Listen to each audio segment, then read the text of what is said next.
The scene at Daytona International Speedway as the field gets the one-to-go signal. Green flag next time by for today's Drive for COPD 300, the season opener for the NASCAR Nationwide Series. Some stories to set up the season in the series and today's race from pit lane. First to Dr. Jerry Punch. Thank you very much, Alan. Hello, everybody. And folks, in case you missed it, today's Nationwide Series opener has plenty of star power, like 11-time most popular driver Dale Earnhardt Jr., whose 6 wins here put him one shy of his famous father and Tony Stewart.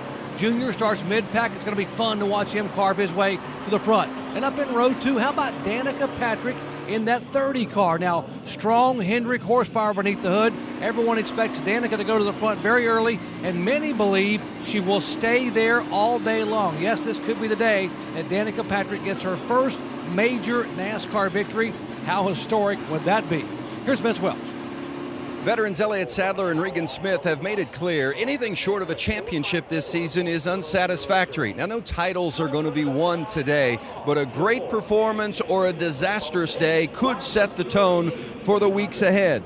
Now, Elliott Sadler and Regan Smith both fell short last year. They both got something to prove this season, and it begins today. Dave Burns? Earlier in Countdown, you heard Big Brad articulate that unequivocally experience would matter, and I agree, especially with the new rule preventing tandem drafting. Even though Kyle Busch, Matt Kenseth, and Brad Keselowski have won plate races going 2x2, they, as veterans, have adjusted and adapted over time. Expect them to run up front today.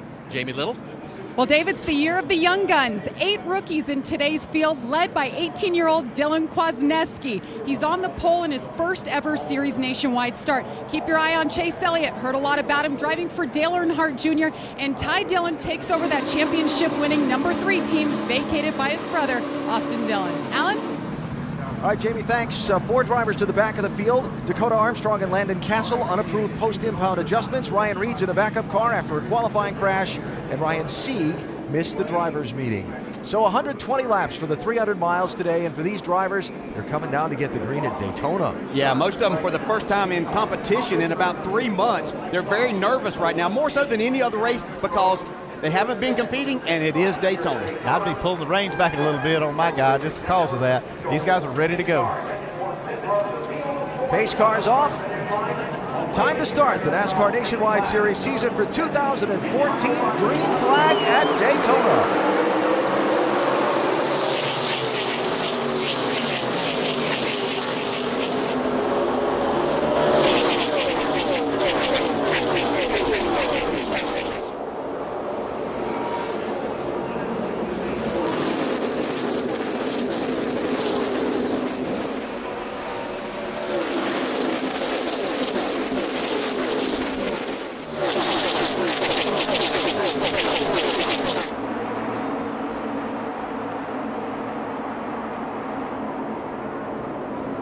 Charging through to the lead, inside line of cars, Kyle Busch with Elliott Sadler right behind him, 54-11. As much as we talk about change, some things just don't change and stay the same, doesn't it? Kyle Busch going to lead that first lap of the season, it looks like.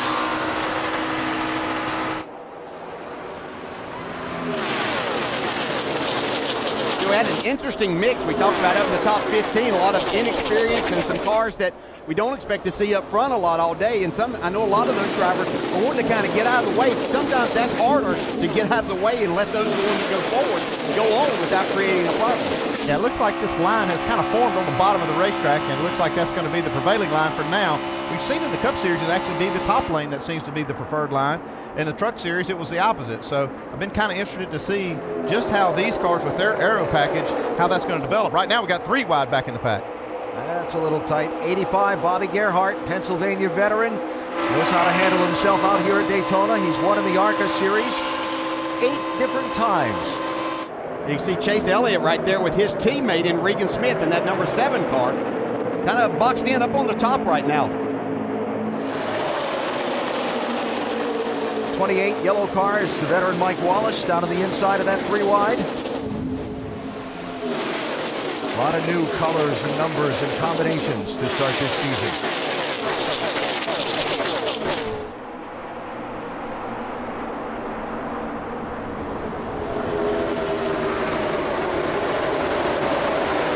You see everybody filing by Regan Smith in the 7 as he goes to the back.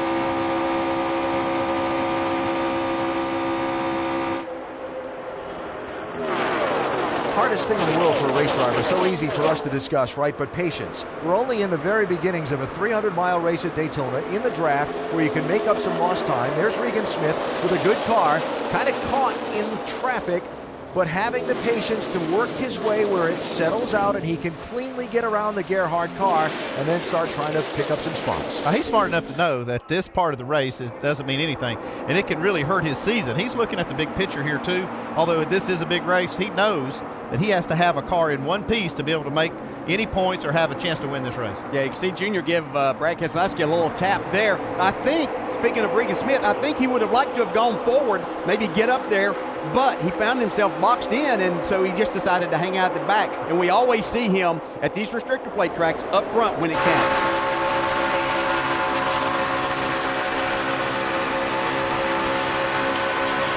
I expect to see these Cup drivers be able to do this without pushing each other, but to be able to get really, really close to each other and try to maximize that drafting. I saw it right there with Dale Jr. and Brad Keselowski.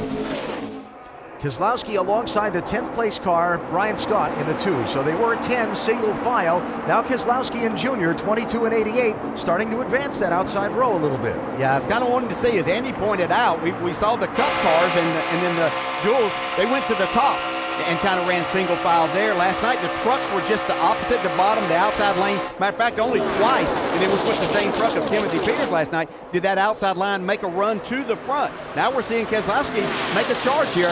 I believe he might can lead this group to the front. Inched his way up a few rows.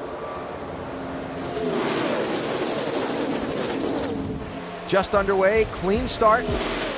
And Kyle Busch has led all of the laps so far, but we're very early in the going at Daytona International Speedway.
Caution is out here at Daytona International Speedway. You're looking at 20-year-old Harrison Rhodes, one of those drivers making his first NASCAR Nationwide Series start at this track. Something mechanically goes wrong under his car. Jason White spinning in the aftermath, but that's it. Just those two cars involved, though it brings out the yellow flag for the first time. Yeah, you're going to see this right here is Harrison Rhodes in the 24, and right behind him, you see it's just smoke, and they can't see. Jason White makes a move to avoid what he thinks really doesn't know, probably because he can't see. Spins out through the grass. It's a nice piece of driving by Rhodes, too. Yeah, he could have hit something hard right there. Yeah, that could have been a lot worse. It's a bad place to have one let go, I bet, Dale, right there in the trial. Yes, absolutely.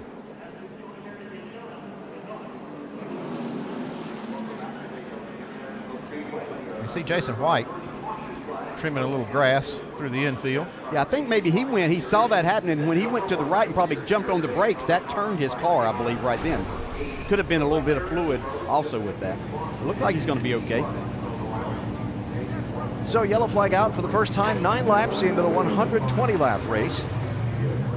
That's not a law enforcement car. That's police sunglasses. And pit road will remain closed while they remove Rhodes' car from the end of pit road and all the safety workers and so on working there. My question is, will we see anybody on the pit lane here this early in the race? Well, it's been 9 laps, and you might see some guys come in, duck in, especially at the back of the field. I'm not sure if you'll see the leaders come down this early. Looks like a lot of them getting ready, though. Daytona, one of those places where tires aren't worth a lot of speed, fresh tires, since they repaved this track a few years ago.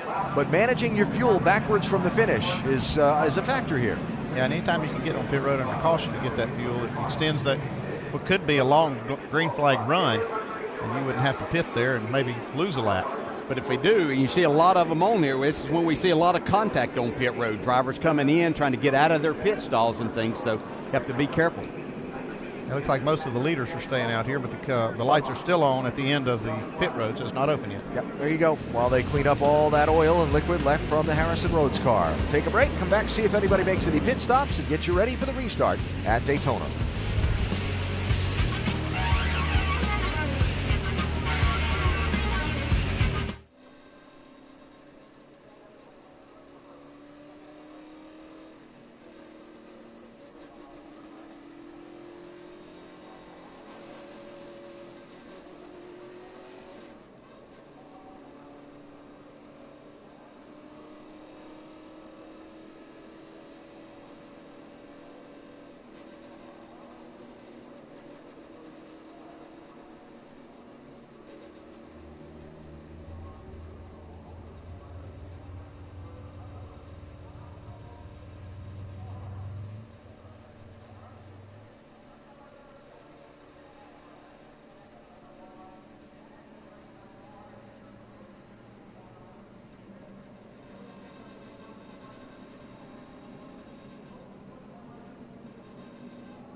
Road open. Dave? Oh, Matt Kenseth nearly runs into Scott Lagasse, leaving, and he does run into the 84. So leaving pit road after fuel only, Matt Kenseth with big contact on pit road. When you're getting that splash of fuel and everybody's still on the lead lap, chaos results. Exactly what Dale was talking about. This is the worst situation with all these cars on the lead lap coming and going, and you can't tell who's going in their pits and who's coming out. Kevin Kidd, crew chief for Kenseth's car this year.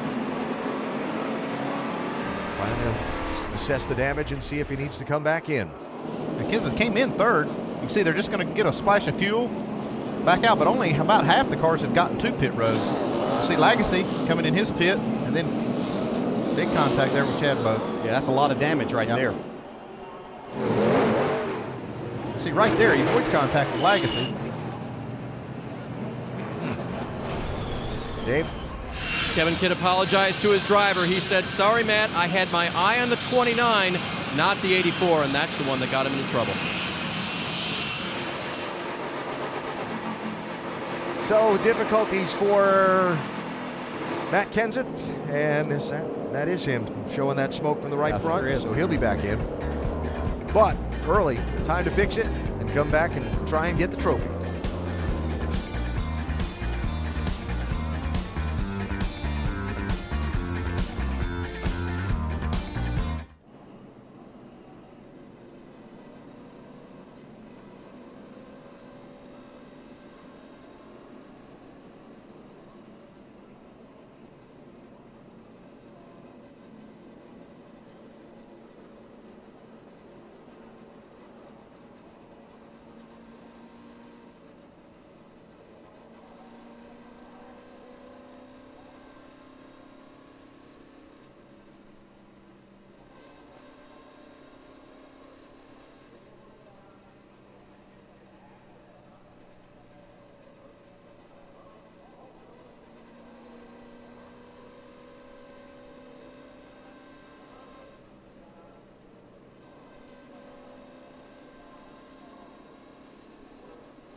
One lap to the restart at Daytona. Quick reminder, the CarQuest Auto Parts NHRA Nationals seat qualifying 2 a.m. Eastern tonight on ESPN2. Then tomorrow morning, our Sports Center at the Daytona 500 Special presented by Goodyear, an hour ESPN2 at 10 a.m. Eastern Time. CarQuest Auto Parts NHRA Nationals final eliminations tomorrow night, 8 Eastern on ESPN2. And then next weekend, race 2 for the NASCAR Nationwide Series is at Phoenix International Raceway. Note, it's on ABC next Saturday at 3:30 Eastern Time. So you saw Matt Kenseth, who had that trouble and that contact on the pit lane, but just 13 laps into the race. If you're a Kenseth fan, we illustrate why you shouldn't fret too much with what happened to Regan Smith in this race last year. Regan at lap 31 was running 9th, got turned out of traffic, spun out, had to pit, recovered all the way to the lead, then slid through his pit box, had to come back around in pit, went from 1st to 26th, then went back to the lead and was defending the lead when he got in the wreck coming to the checkered flag a year ago. So on 2 different occasions, had troubles, went to the back, and came back up front to the lead. For Matt's fans, I know they're saying, well, I hope his day doesn't end like that. Dave? Alan, they got a tape patch on the right front quarter panel of Matt's race car. Matt said the steering is straight, and then crew chief Kevin Kidd asked his car chief, Leo Thorson, he said, give me a thumbs up. Are we raceable? The thumb went up. AB? Okay. Matt's back in 35th from 3rd place. I remember Kurt Busch in 2012, too. He took a car that was torn up just about as bad, if not worse, than Matt Kenseth and won the race. So it's not over for Matt. Jamie Dick, 55, is the leader. Dale Earnhardt Jr., 88, is second alongside of him. They did not pit under this caution flag.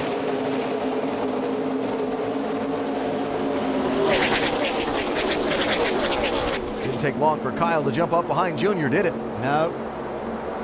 Well, it's Sadler jumping down in there now, into that 3rd spot. My favorite saying, the politics of the draft. Kyle was going to go with the experienced guy over the youngster.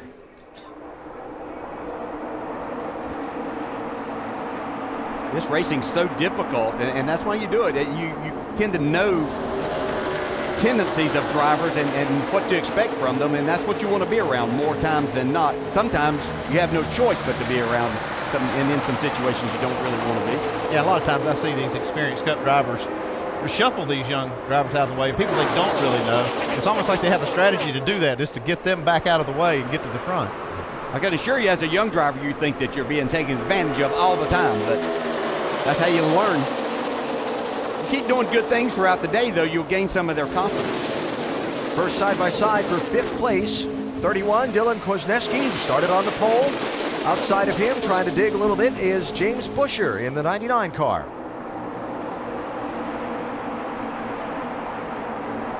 Mike Bliss, 19.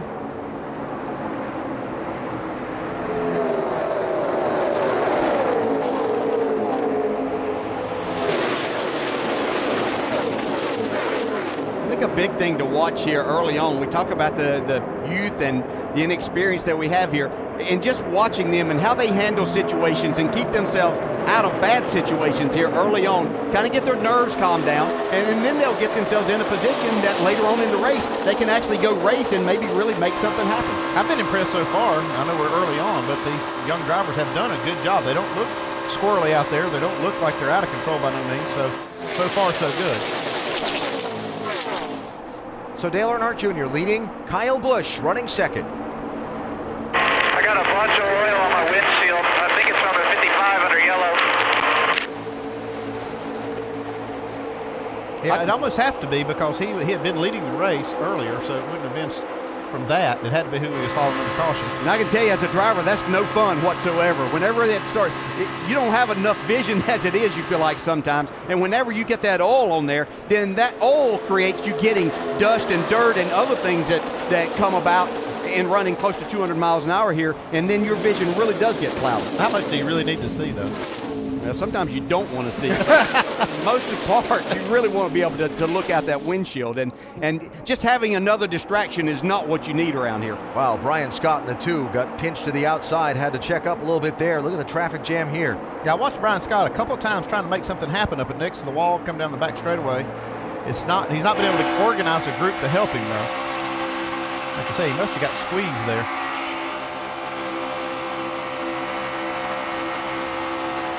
Well, that car's moving around. It's almost like he may feel like that he's got a tire going down or something. He's all the way to the back of this draft now. Brian running up in the top 10 earlier. We'll follow up on that.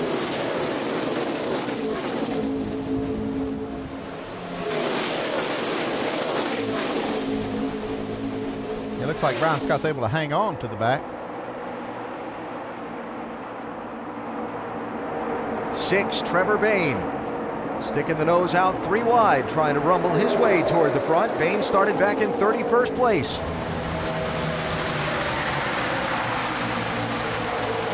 That's almost like a chance you take, Dale. You jump up on the outside, you think you're going to get cars to go with you, but if they don't, you're going straight back. Yeah, it makes me wonder, is that what he was doing, was wanting to get out of that and back, because it's so difficult to move forward. When you've got two lines like that, we saw it in the truck race last night, but there's really nowhere to go. So was he expecting someone to go, or did he say, okay, let's just hang out here for a while? I guess you can pass both ways, right? You can go to the back as easy as That's right. the front. Let's check in on Brian Scott with Dave. When I was talking with Brian this morning in his hauler, Richard Childress stopped in, the car owner, and he asked Brian about today and what the plan was going to be. Brian's answer was to the "we will be smart" effect. If we get put to the back, we'll stay back there and ride for a while. And Richard probably knew the answer. He probably would have told his driver what he wanted him to do, but he wanted him to play it safe at the beginning, and he nodded in approval.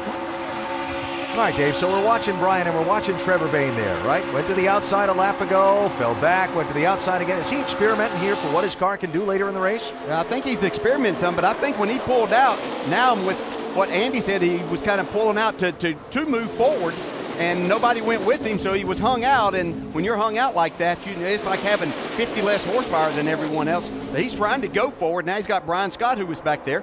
They're making their way back to the front. Yeah, you see Mike Wallace now tagged in on the back of that. Also, Dakota Armstrong in the 43. They might get a little organized outside lane going. Mike Wallace bailed out, though. Yeah, you just have to stay with it. You can't just say, okay, we're not going anywhere. It takes lap after lap after lap, and that's where some of that patience comes in. But you're putting yourself in a very vulnerable position up there. Speaking of recovering from problems, Bayne going to the back and trying to charge forward. Remember, Matt Kenseth had the problem on the pit stop, 3rd to 35th. He's up to 9th. There's just nobody better at this type of racing now than what Matt Kenseth is. He's shown us over the last few years. Of course, a couple of Daytona 500s. We've seen him win at Talladega. He's just incredible at this plate racing and knowing what to do and how to use the draft to his advantage. He also won here in July, the last time these cars were here. Pushed by James Busher, 3 on the last restart, and scored the win. Just past 50 miles complete, up 300 scheduled today here at Daytona International Speedway.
Daytona Beach, the birthplace of speed, the old Streamline Hotel where NASCAR was formed. And here at Daytona International Speedway, where they've been racing since 1959, the action is fast and at times furious. And today for the NASCAR Nationwide Series, pretty clean so far. Just one caution through the first 25 laps of today's Drive4COPD 300. Invite you to check out NASCAR.com for all your latest NASCAR information. Invite you to check out who's at the front of this race. Dale Earnhardt Jr., 6-time winner of the Nationwide Series here, out in front, did not pit under the only caution of the race when a lot of those trailing him did.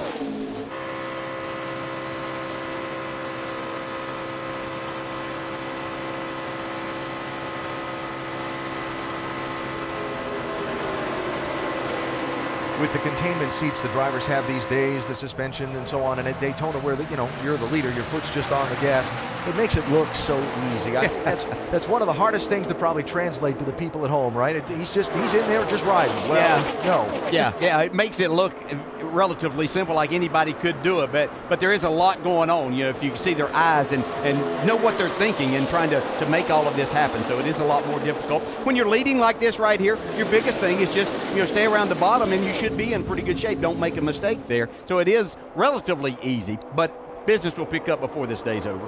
So we talk about a lot of the young drivers in the race today. Got Dylan Kwasniewski, the youngster from Las Vegas, running fifth in line in that 31 car. Now you see the double wide line behind him. Kwasniewski's spotter, Eddie DeHaan, trying to teach the youngster a lesson here on what's going on in the air around him in the Daytona draft. See what's happening in front of you. You see Kyle bumping out? He's doing that to disturb the air on the nose of Busch's car on the top. That's what makes it hard for the top lane to move past you. Just trying to teach it. You see why he's doing it. Still there. Yeah, Eddie DeHaan's one of the best at this. Eddie used to drive. He also spotted for me. He knows he's one of those spotters that's more than just watching. He understands driving of the race car, and he understands the aerodynamics of this, and that's great information for that young man. Update on the pole sitter running in fifth place from Jamie. And one of the products of never running at this level of racing yet for Dylan Kwasniewski is the fact that he's never had to rely on his mirrors to watch what's going on behind him at a racetrack. And he's also never had to really rely on his spotters so much. He said, 2 things I know I need to do here. I need to learn to trust that spotter, listen to what he's telling me, and I know he'll get me through to the end of the day. Well, he certainly has a good one to trust.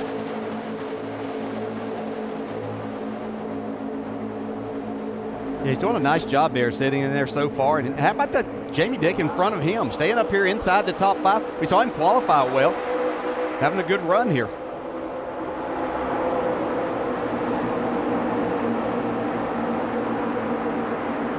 '70 car Derek Cope that the field is moving around fairly without complication. Derek, the former Daytona 500 winner.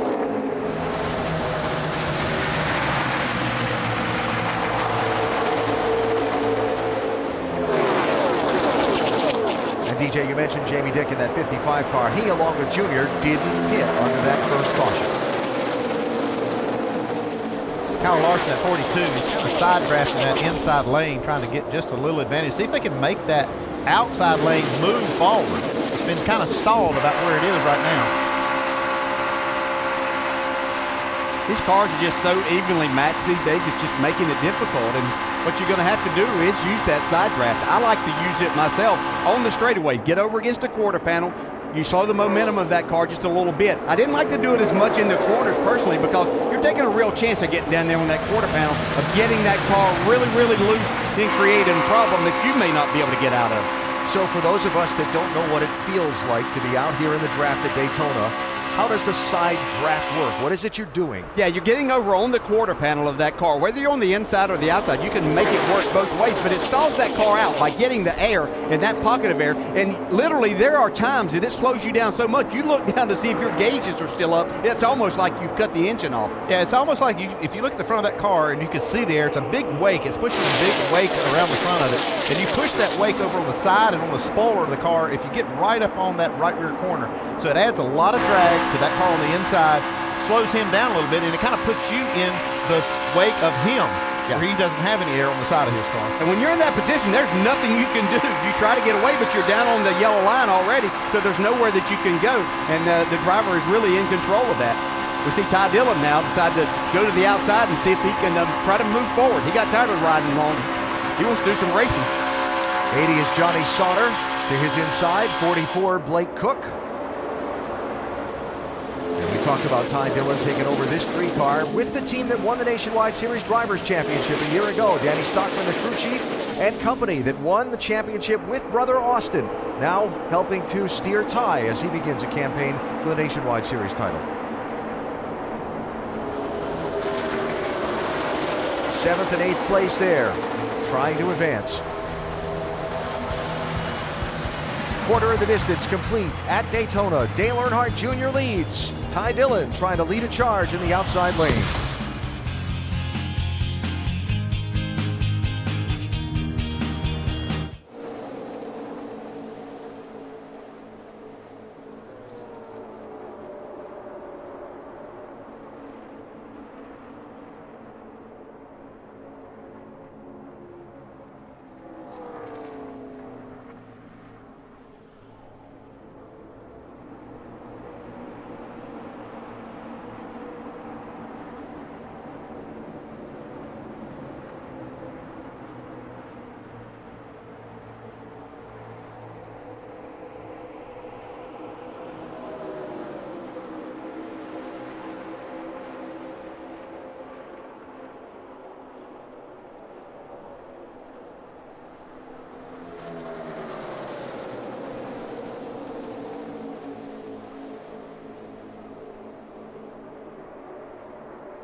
Tonight, one of the most anticipated rematches of the season on ESPN. Jabari Parker and the Blue Devils look to even the score when they get another crack at CJ Fair and the Orange. Then at 9, a Pac-12 showdown. Aaron Gordon and the Wildcats face the Buffaloes. Saturday primetime presented by DirecTV, both games live on Watch ESPN. That Duke-Syracuse game a few weeks ago. Oh, yeah. A couple weeks ago was fabulous. Yeah, both those games should be good tonight. Yep.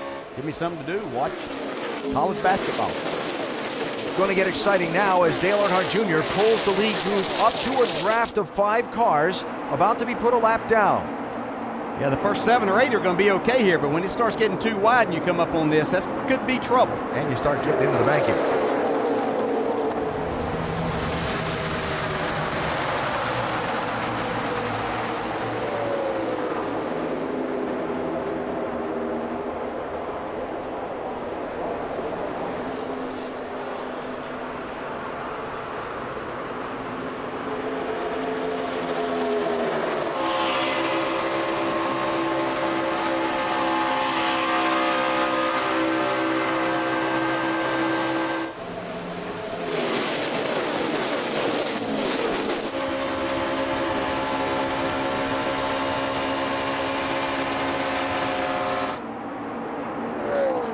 Okay, exhale. They did a nice job of maneuvering through all of that, especially as watching some of the younger drivers. We were riding along, saw a little bit there with Chase Elliott. He did a nice job not pushing the issue too much, not time to do that, gave plenty of room at that point. Jamie Dick bailing on a line, going to come to pit road. Remember, he was one of 2 that did not pit under the only caution of the race. The other one is Dale Earnhardt Jr., the race leader. Doc, when are we going to see Jr. on the pit lane? Well, they are getting excellent fuel mileage with this Hendrick engine. They actually could go 45 laps, maybe 46. They're going to bring him in on lap 43. So 3 laps from now, they're going to bring him down pit road. Tires are not a factor, but Ernie Cope said we're going to put 2 cans of fuel in it. Let's go ahead and put 4 fresh Goodyears on it. So they'll come in 3 more laps. It takes just about as much time to put gas in it as it does to get 4 tires, so that's a good opportunity to do that. Yeah, then under a caution later on, something you have those tires so you don't have to take the time then.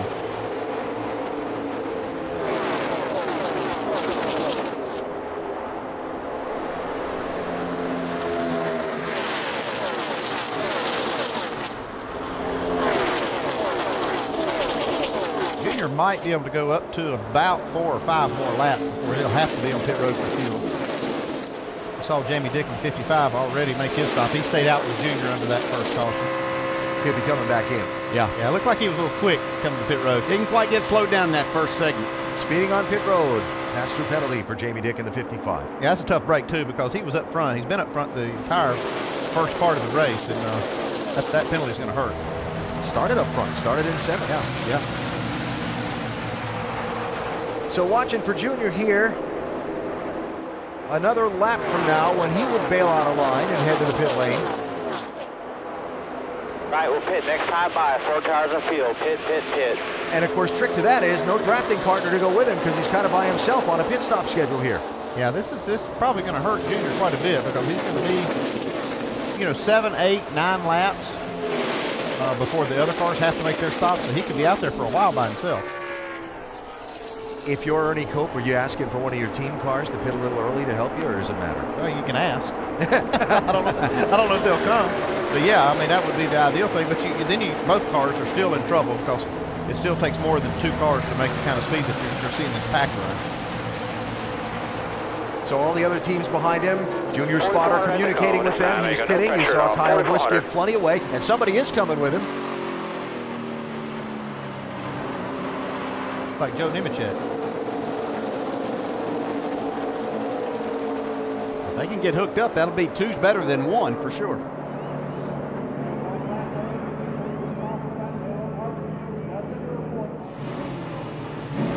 Here he is, Doc. Going to be 4 tires. You heard earlier Ernie Cope making the call. Go ahead and put 4 Goodyears on it. As DJ said, then later on you don't have to do anything. No adjustments. Going to get it completely full of Sunoco fuel. This is the 88 Sprint Cup pit crew pitting the 88 Nationwide car today. Left side tires going on, left front, left rear, waiting on left front lug nuts, getting it full of fuel, and he's away 19.6. A little slow, guys. Yeah, long stop, Doc. They made an adjustment order, did something to the right front. And if they were going to do that, I think it would have been better served to just get 2 tires instead of getting the 4 because they're going to lose a lot of time with that slow 4-tire stop. Didn't stay with Joe Nemechek. Now he's going to get lapped. And he's not really even going to be up to speed to fall in with the pack. He's going to be at the back of the pack before he's fully up to speed. If they were going to make that, going to get lapped too. If they were going to make that adjustment, I would have just went with the right sides only, and then that way, as soon as he got full of fuel, go, and they're not giving up a lot of time. But they gave up 4 or 5, at least 5 seconds there. That's a lot of distance on this track. So what Dale Jr. needs is for the race to stay green through everybody else having to make a green flag pit stop. Then he can get back in sequence with him. He can be in there, but he's not going to like his position even whenever that rolls around probably.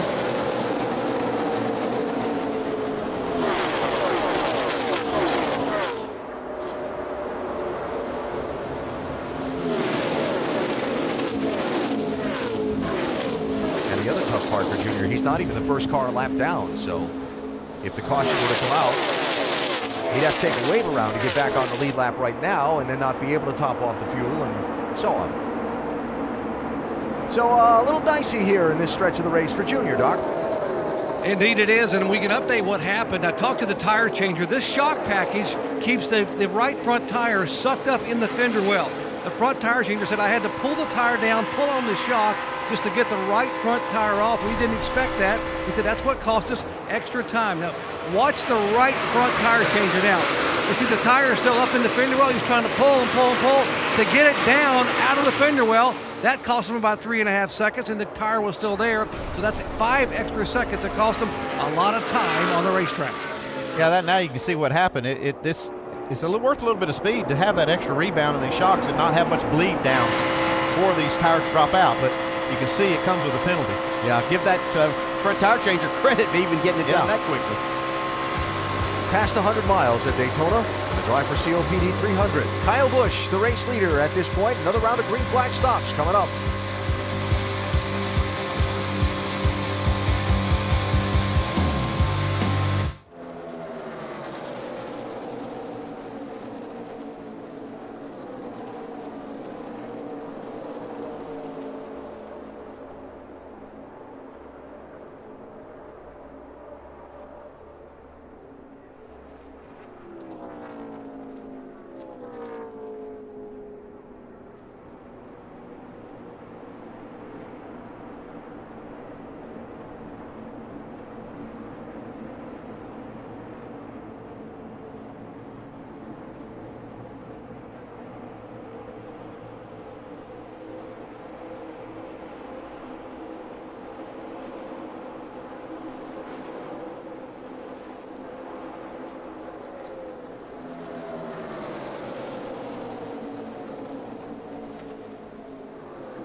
Race 1 of the season at Daytona. Now 70 laps to go with Kyle Busch out front, but a couple of experienced drivers having trouble on pit road in the Ram race rundown. This is Matt Kenseth, contact on pit road, lap 11. Yeah, he just misjudged. His pit crew member told him to go when he wasn't cleared. He pulls out, he hits Chad Boat right in the left rear quarter panel, caves in the right front fender. They got it fixed. He's back up to 19th now. Looks like the same thing with Dale Earnhardt Jr. Actually missed pit road, had to come back down. That right front tire got jammed up a little bit, had a problem getting that thing off. Cost him a lot of time. Kyle Busch out front. I tell you, that's not a surprise. But what is We'll wait for that. Good surprise for me is these rookies. I mean, these rookies are doing fantastic. I mean, just doing a good job, keeping herself out of trouble. You see Ty Dillon up there in fourth, Cal Larson Kwasniewski in third. They're all looking great. Yeah. Kwasniewski in third. All of them are doing a really good job. And Kyle did a great job last night in the Truck Series. Learned a lot for the day's race, and he's implementing it right now. This is Daytona. There are 69 laps to go. A lot can happen, Alan.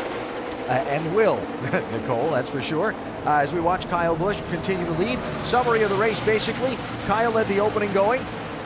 When he pitted at lap 11 and all the other front runners, Dale Jr. stayed out, led until he had to pit. Kyle's led since. Now we're beginning to come up on the window for green flag pit stops for most of the pack.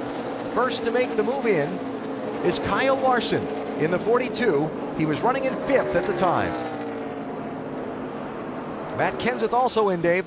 And this won't be enough time for them to do what they really want to do, I don't believe, which is put a patch on the right front.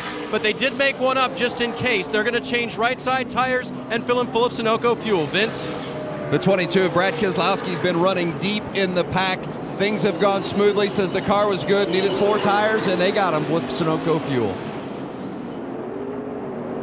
That was a long stop for the 20. Yeah, look like almost the same thing we saw with Dale Jr. He was having trouble with the right front, getting it off and back on. At that point, I swear, I believe I would have just called an audible and said, just go with right sides instead of losing all that time. Here comes another group. Look out. Get down to that pit road speed limit. Everybody looks like they made it, Dave. The 3 car, he's very happy with the way the car is handling. He was also happy with the high line when he tried it earlier, even though spotter Billy O'Day didn't want him to be up there. So he thinks maybe he'll have a place to race later. 4 tires for Ty Dillon. Vince? Everything has gone smoothly for Elliott Sadler. He's been running in the top 2 or 3 all day long. 4 tires, clean the grill, and Sunoco fuel, and cleaning away. And Kyle Busch in for 4, been really happy with the car. He has been in a great mood all day after winning that Truck Series race last night. As he peels out the 31, Dylan Kwasniewski, in the number 1 pit box having an issue. Remember, first race, first time taking 4 tires. They took extra time to make sure they got it in there. Talking his driver through his first round of pit stops, guys. Too fast on pit road. Ryan Reed. Pass-through penalty coming up for the 16.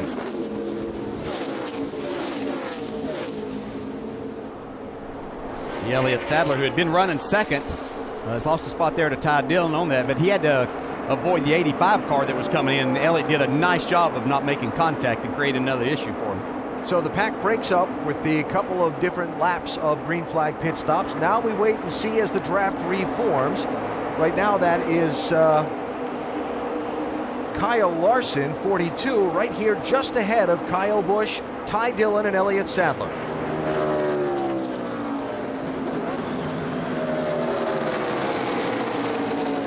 I was kind of wanting to see just where Dale Jr. would blend in with these cars after they made their pit stops. It looks like he's going to be well behind this group.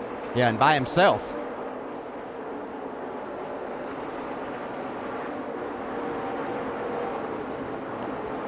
Chase Elliott, he did a nice job on that pit stop, keeping himself right there with everyone, the lead group.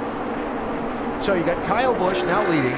That's Ty Dillon in second. Elliott Sadler third in the 11. 9 is Chase Elliott fourth. And Johnny Sauter in that 80, running in 5th place.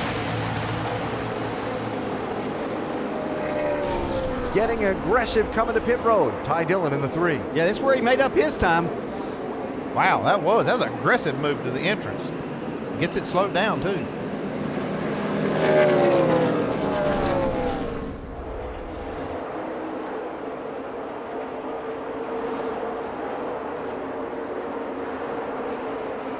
Dillon up to second, Dave. Alan, he is a confident young driver, and this team is very confident. When I talked to his crew chief, Danny Stockman, this morning, he didn't want to talk about this first year together. He wanted to talk about a 2nd championship in a row. They believe they can do it. They believe they've got the equipment, and this aggressive driving early on the pit road gives you an example of what Ty Dillon is capable of. Well, Ty running second. By the way, another speeding penalty on that set of pit stops. David Starr will have to come back in the 10 car. So here's a look at how they've come after the pack has reformed off the pit stops. Front 5 there, mentioned it. Busch, Dillon, Sadler, Elliott, and Sauter. Then you've got Regan Smith, Brendan Gaughan, James Busher, Brad Keselowski. That second group of 4. Kyle Larson is lined up now in 10th spot after being overtaken by this group. Brian Scott, Ryan Sieg, Mike Bliss, Blake Cook. Here's Danica passing Sieg. That's back for 14th place. Give her a heads up. She had a flat right rear. Flat right. She had a flat right rear. 10-4, flat right rear. Huh. Yeah, sometimes you don't know if that happens as they're coming to pit road or whether it was out there running on a racetrack like that. Yeah, it's a good possibility. I mean, there's stuff that doesn't get cleaned up. Sometimes we saw a blown engine earlier right there at the opening to pit road, so it could have been something from that. But good timing, whatever it was. So Danica back in 14th. Trevor Bayne is 15th. Matt Kenseth is 16th. As you look at the scoring come across the top of your screen, eventually we'll get to Dale Earnhardt Jr., who after that pitting off schedule and the long pit stop because of the right front being stuck up under the fender with that shock setting, finds himself way back there. Now, the bad news for Junior, he's 2 seconds a lap slower than the leaders running in that pack. He really needs somebody to draft with. He's for caution. He's almost 15 seconds off the lead and counting.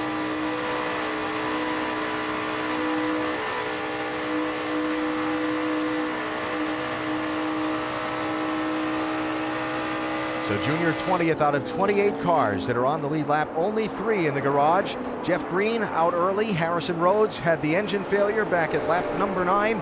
And Robert Richardson Jr. has also gone to the garage with mechanical troubles.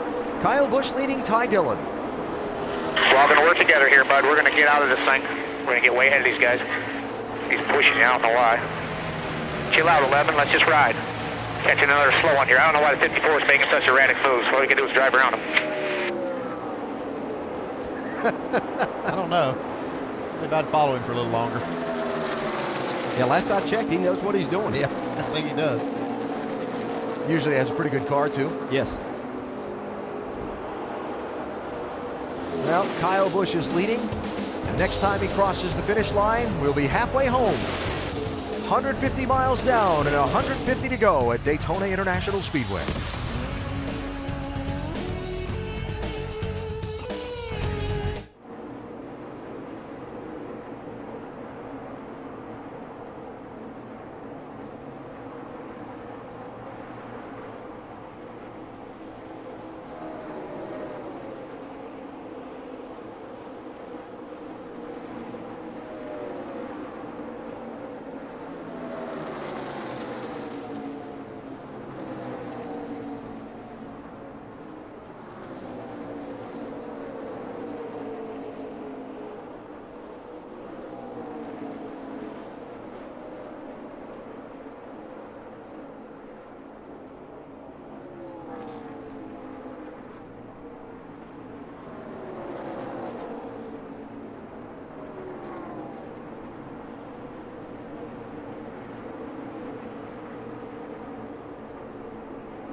Into the second half of the Drive for COPD 300 at Daytona International Speedway. Check out NASCAR.com/RaceBuddy and catch enhanced action today live from the World Center of Racing. Getting a little interesting in this lead pack as Kyle Busch continues to be out in front and leads them around. You see 3 wide here as Regan Smith tried to jump in front of a line that was advancing in the outside lane. James Buescher in the 99 was leading a draft. Smith jumped in front of them. Then they came up on some lap cars. It got a little bit tense for a moment. Has that. Still just haven't been able to see that outside make a move whenever, even with some help, they haven't been able to make it. Brad Keselowski in that group tried to go and make something happen, but just couldn't get enough steam at the moment.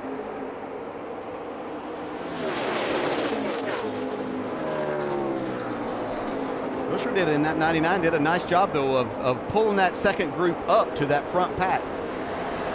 See Ryan Reed there in the 16 going a lap down after the pit road speeding penalty from earlier. He's in 26th place, first car a lap down now. So while Kyle Busch and Dale Earnhardt Jr. have led almost all of the laps today, one of our storylines today, young drivers without a lot of Daytona experience and how they would fare in the draft. The story is pretty well so far. We go up to speed with Nationwide Insurance and start with Dave. And a further discussion of Ty Dillon's ability and aggressiveness today, starting today for the 2014 season, is a leftover from older brother Austin. He said last year when they ran at a cautious pace, good things didn't happen. Austin would say, let's not be overprotective, and that's what Ty is putting to good use today, and the team believes. Behind him, the 9 car of Chase Elliott, another one of these drivers. Very young, very inexperienced, but very, very good. Early on, Chase said, I made a rookie mistake, I got out of line, but you can see he's worked his way back up to the front and is in contention at the front of this field. Doc? And back behind him, an 8th spot, 23-year-old James Buescher. Yeah, he's that young, but 2 years ago he won this race by leading the final 200 yards. Buescher says the car is bouncing on the splitter. The splitter is dragging. It's getting tighter and tighter. They told him, don't worry about it, to try to stay put and ride. We will get it fixed. Right now he is 8th. He was 6th 2 laps ago. Jamie. Dylan Kwasniewski now has shuffled back to 14th, the deepest he's been. And what had happened on that last pit stop, he had to avoid a car exiting his pit box, so Dylan locked it up. All 4 tires slid through his box, and that cost them quite a bit of time. So they opted to take right sides only, so they've had the same left sides on all race long. But this was on the radio afterwards with his spotter. You just stay glued to Matt Kenseth. You go wherever he goes. Even if he goes for a hamburger, you go with him. So that's Eddie DeHaan keeping things light, Alan, because you can imagine the pressure that 18-year-old is feeling inside that cockpit. And Matt has enough of a sense of humor that if he heard that, he might go try and find a hamburger to stop for. I tell you, it's been impressive to watch these young men here today and the job that they're doing so far. And still got a lot of racing to do, but they haven't done crazy things, and they're starting to earn the respect of some of these guys, and realizing they have fast cars, they'll get the help that they need. Just an update too on that 20 car. Weren't with us earlier. Matt had a long pit stop under green at lap 52. They had trouble, just like Dale Jr., getting that right front out from under the car. He also had the contact on pit road back at lap 11 that kicked him from 3rd to 35th, and here he is back up again in 13th place. You see kind of the bandages flapping just a little bit off the right front corner of that 20 car in the 190 mile an hour breeze. Kyle Busch leading. What has been a fairly clean race at Daytona so far, knock on wood.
We have just gone under caution here at Daytona for just the second time of the race. Some of those foam pyramids that provide the safety cushioning and the safer barrier have been knocked over in turn number 2 and need to be repaired to properly be in their place in case there's an incident in that part of the track.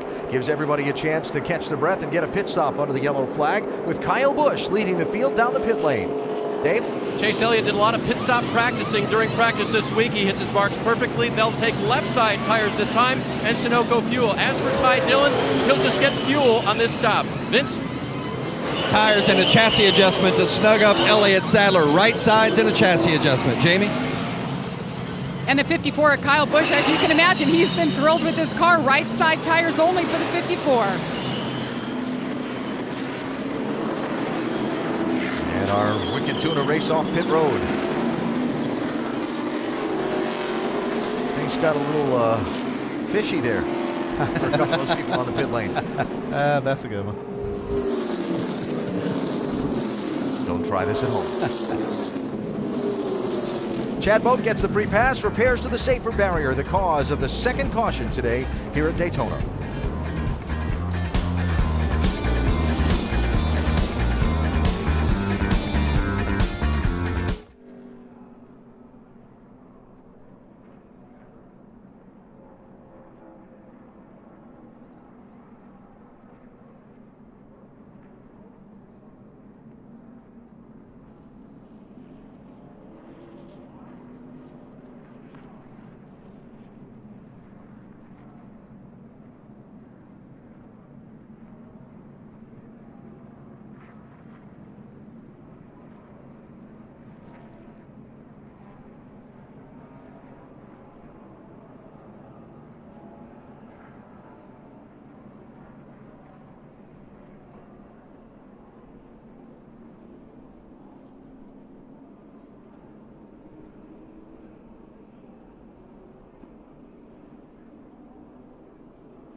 While we work the caution, there we go at Daytona. Reminder that the CarQuest Auto Parts NHRA Nationals qualifying can be seen late night tonight on ESPN2. Then the Sports Center at the Daytona 500 Special comes your way tomorrow, presented by Goodyear at 10 a.m. Eastern on ESPN2. Full hour from here at the World Center of Racing, part of our full day's coverage.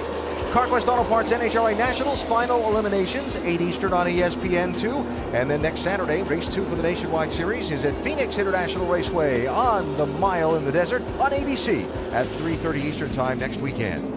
A caution, a big break for Dale Earnhardt Jr. He was 29 seconds behind the leaders. The caution allowed him to close the gap. Now they've topped off the fuel with 46 laps to go. Yeah, that's the second time they've done that. They did it the last time with 47 to go and now back in again. Tells me that they think they can stretch this tank of fuel, maybe 46 laps.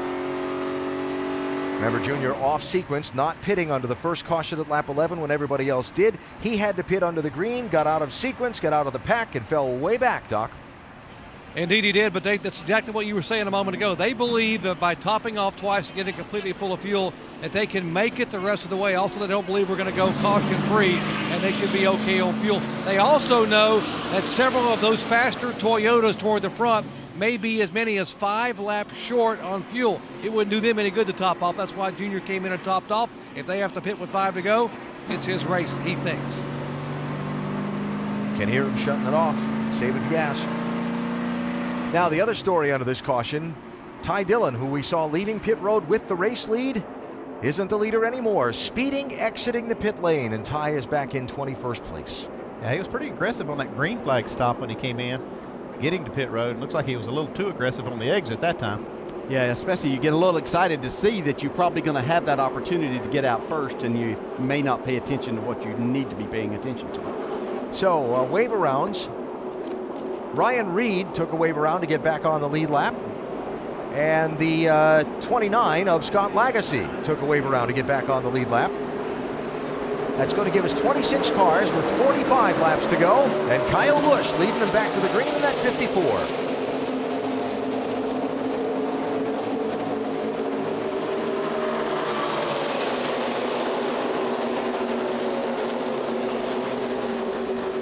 I think probably Kyle chose that outside, working with his teammate Elliott Sadler, that would let Kyle get down in front. That way Elliott wouldn't have to start on the outside, and they could continue to work together. A little bumping going on here between Brad Keselowski and Regan Smith. I've not seen a lot. I was just going to say, haven't seen anybody called yet for the push drafting that NASCAR outlawed for the Nationwide Series here at Daytona. Brad Keselowski and Regan Smith bumping their way to the lead. Daylight between the bumpers. That's what NASCAR said they wanted to see. And here comes Dale Jr. on that outside lane, 3 wide. Regan Smith to the top spot. Well, Junior's got a good run with Nemechek on the rear bumper coming up on that outside. And this is the time you can make that work when those guys are up there battling for the lead. They're down side drafting each other and everything, so that front's not going as fast as what it was originally, and you can make some time for a little while. Now Brad Keselowski, 22, leading a charge in the outside lane.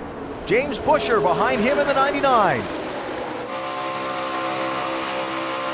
Regan Smith, one of those drivers that we talk about, always finds himself at the front of these packs towards the end of these races on the restrictor plate tracks.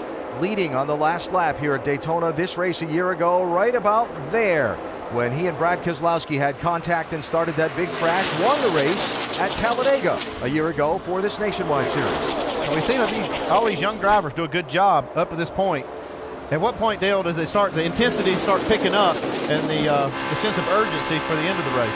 Yeah, I don't think that it'll be that much for the young drivers. It's the others that really feel like they have that opportunity to win, that they might need to start pushing a little bit, and that could get the younger guys in trouble, having not been in that situation before. Well, Buescher gives about 3 good bumps to Brad Keselowski.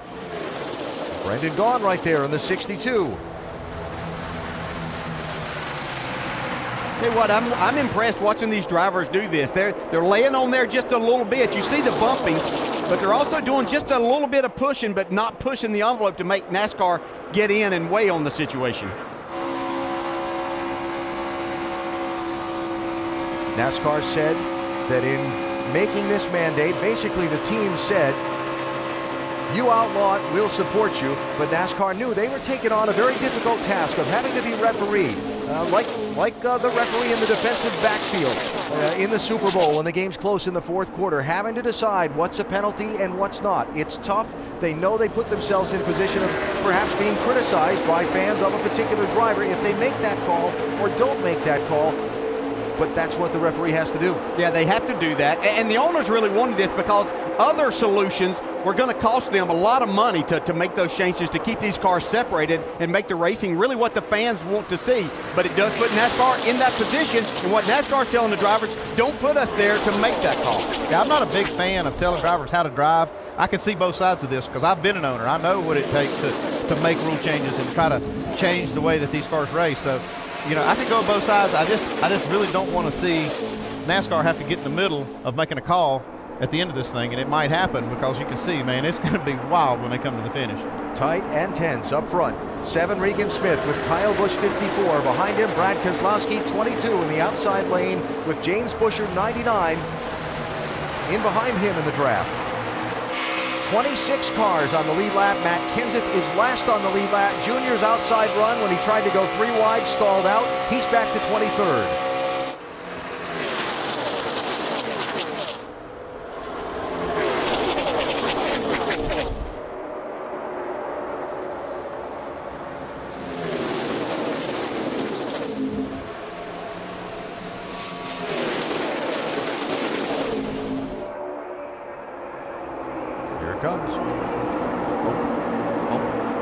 But he gets off of him right there. And Keselowski gets up to the outside of Regan Smith for the lead. You know, there's an art to doing that too. You can hit that driver a lot harder and send him way on out there, but then you're defeating the whole purpose of the thing. The closer you can stay, the more the draft is effective there. And these drivers are doing a terrific job in making this work. Smith led that lap by a half a fender. Talked about the art. What are you doing? Are you backing off the gas? Are you tapping the brake? What are you doing to just bump him instead of drive him? Yeah, and different drivers will do different things. Those are 2 things, Alan. You can either do it by backing off the throttle, or if you want to drag the brake just a little bit, that'll slow your momentum down just a little bit too. Kyle Busch right there, I think he's probably pushing the issue just a little bit. The NASCAR, especially being right at the front of the pack, but he's off of him. Yeah, but he's so close that sometimes you can't see that gap. And if they can't see a gap, they're going to make the call. NASCAR has a very sophisticated replay system in its booth. They've got all kind of camera angles, and they said they will use it to look at and review situations that they might get in like that. Said just because you see it from one angle on the television doesn't mean that's actually what it looks like from another angle. Yeah, and some drivers like Kyle Busch can do this so well. They can put that bumper within an inch of the guy in front of him, and sometimes you can't tell the difference between an inch and nothing. So. Yeah, and a lot of this goes back to the type of racing that we did in the 90s, early 2000s. But we couldn't get there and push for very long because our cooling systems weren't sophisticated enough to allow us to do that. So there was a lot more drafting in this type of way. Now they can do that, but they're telling them they need to go back and draft in the old ways, and the drivers are doing a terrific job with it so far. That outside lane led by Brad Keselowski went from being alongside Regan Smith for the lead to being back alongside Mike Bliss for 8th and 9th places. Smith out in front at Daytona.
Some great racing today here in Daytona, some great basketball tonight. One of the most anticipated rematches of the season on ESPN. Jabari Parker and the Duke Blue Devils looking to even the score against CJ Fair and the Syracuse Orange. Then at 9, a great Pac-12 showdown. Aaron Gordon and the Arizona Wildcats facing the Colorado Buffalo.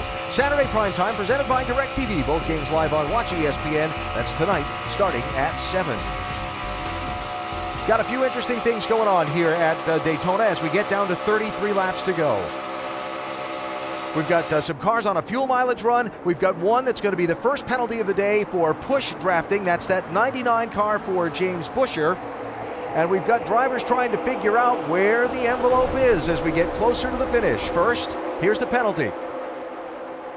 Well, these two cars were on the outside lane, and they saw Regan Smith and Kyle Busch doing this very same thing. I mean, I can't tell a lot of difference here. It's difficult for me to see right there if there was any gap between the bumpers.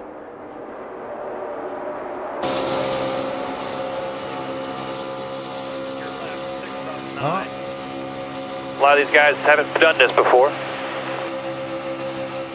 There's a bump. There's definitely a gap there. On you. Off you. He's off. Tight. On you. On you to left as well. 6-9. On you. On you. On you. Off. That's a tough one. Now, this is where we said, you know, what's pass interference and what isn't? What's push drafting and what's bumping? That's where it was going to get dicey, and NASCAR knew that. And this is the first penalty that was called today. I never locked bumpers. There's a camera on that 22 car. I never locked bumpers. Nobody up here saw it either, so okay. Well, it goes back to what I said. If you can't see, if NASCAR can't see the gap, even if there is one, the penalty can still come. And that's what I was worried about when I saw Kyle Busch. He was pushing on Regan Smith, and you know, they were lucky enough to be on the inside where you could actually see the gap. With these cars on the outside and being blocked by some of the other cars, you couldn't tell. So James Busher back to 26th place, 30 seconds behind the leaders after the pass-through penalty. A caution gets him right back into it. Chris Rice pleading his case. Well, I think he has a case. The problem is, you've always said this, Dale, you don't want to put yourself in a position to make them make a call, and that's what they did. Yeah, that's what you can't do as a driver, and you knew the rules coming in that you had to be careful. And you know, I would have to agree with what I saw right there. That didn't seem like that it should be, but you know, again, don't put them in that position. You just can't do that. And drivers are trying to, you know, they know pushing is an advantage. They're trying to figure out what they can get away with as we get closer to the finish. Just before the Busher penalty, we caught this on Elliott Sadler's radio. Yeah, see, I had the release cowl on the back. I didn't want him to think I was tandem. I pushed him through 1 and 2. And when I released him, we lost the momentum. But if they're letting people do it, maybe I need to do something different. Be smart. We got a long ways to go, but it is not right. Message delivered to the field? I would think, and they probably told Elliott that very thing, that the 99 got a penalty by doing that, and so you're going to have to be careful. And Elliott's doing the right thing. You know, he's got a season-long championship battle that he's doing. He wants to win badly here at Daytona, but you can't put yourself in that position to get in trouble, especially at this point in time. So Brad Keselowski's been kind of hung as the first car in that outside lane for a while, anywhere from being up alongside the leader Regan Smith to being back alongside the 10th place car. For now, they're hanging right there, lap car ahead, and have not shown the ability. They've shown the ability to get even with, but not get by that front row. He's showing staying power. He's staying out there, but he just can't quite make up the ground. You see that actually losing some ground at that point. Yeah, he lost a little bit more than that. He's making his way back a little bit, but you know, to me, if you're going to run a tandem deal, it takes both drivers and cars to make that really work. So, should the driver in front, we got a caution out. Caution for debris back straightaway, which will change a lot of things around, because while all this was going on, there were some drivers on a fuel mileage run also. We mentioned Dale Earnhardt Jr. topping off the fuel at the end of the last caution. We saw Ty Dillon back there after his speeding penalty, showing signs that he might be. Well, they can all make it from here, so you'll see all of them top off and probably even see Junior come back down pit road and get fuel. I think this is an opportunity for him to stay out. He's got nothing to lose. He's here to win this race or nothing else. Well, that's true, but if you're that close on fuel, you got a chance to take care of that right now. But can you draft your way back up? We've seen how difficult it is to make moves and get to the front. I'm thinking if they made that choice to do that and he was saving any fuel there whatsoever, he's got some caution laps here, this is his opportunity to get back to the front. Well, the other side of that is he needs less fuel than the other guys. He can make a shorter stop and make up some ground on this stop if he wants to come in. Dale Jr. at 8th. I'd like to be safe. I guess you got a plan for that potential of a green-white checker finish, too. A little overtime racing. We know how hairy the end of these things get at Daytona.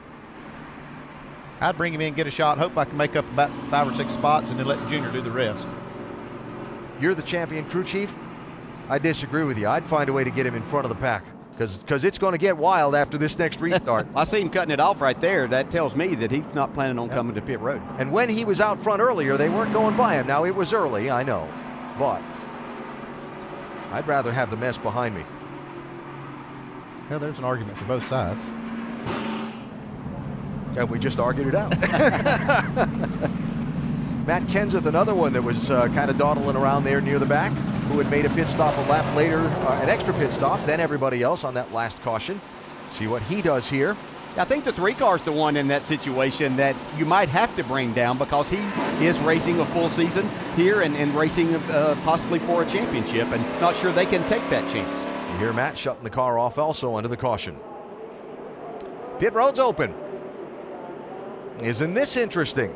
Yes, it is. There's some other cars. I mean, Kyle Busch, Regan Smith, a bunch of cars stayed out. 9th place, Johnny Sauter was the first one to make a break for the pit lane. Blake Cook, Mike Bliss, Danica Patrick, Dylan Kwasniewski, Ryan Reed is in. James Busher also gets a big break to catch up under the yellow. Doc? Here's Danica Patrick, 3 seconds of fuel, all she needs. They were about a lap and a half to 2 laps short. No changes, fuel only. Jamie. Dylan Kwasniewski right there. The call was fuel only, no tires. That looked like a smooth stop. He's been adjusting to them all day long.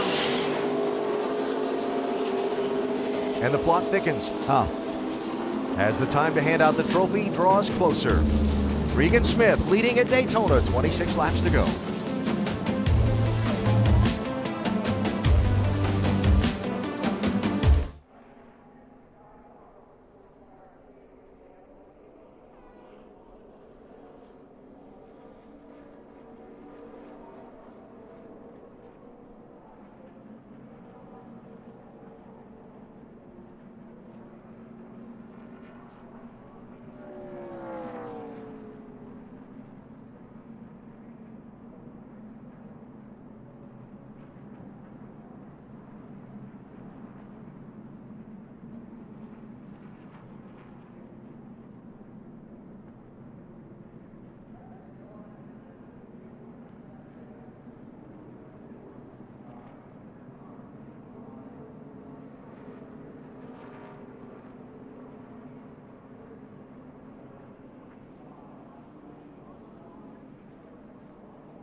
getting ready to double up for a restart in the frantic final laps here at Daytona International Speedway of the Drive for COPD 300, the season opener for the NASCAR Nationwide Series. Regan Smith leads. There are 27 cars on the lead lap, and our ESPN in-race reporter Dale Earnhardt Jr. will be 12th. Hey, Dale Jarrett, get to talk for a minute? Yes, sir. All right, well, you've been up front, in the middle, and in the back today, lined up on the outside. Can you make that outside lane work to the front? It ain't worked yet, so I don't know what we're going to do to try to pass the bottom groove. Those guys they got a monopoly on the lead up there on the bottom, but maybe we can get something going. I think it'll get, guys start making some moves. I don't know if they'll wait till the last lap and give everybody else a chance, but it might just come down to the front three guys there on the inside line. Hey, did it surprise you that they didn't pit for fuel and you thought you might be at the front there? We were about 3 laps short. I think they're expecting to gain a couple laps on this caution and maybe another caution. All right, man, good luck. Thanks for talking. 4. That's multitasking. Talking to us, saving fuel, getting ready for the restart. Dale Earnhardt Jr. in 12th position. So Johnny Sauter was the first one who pitted. He came out of 9th place. He's in 13th. He was the first one off the pit lane.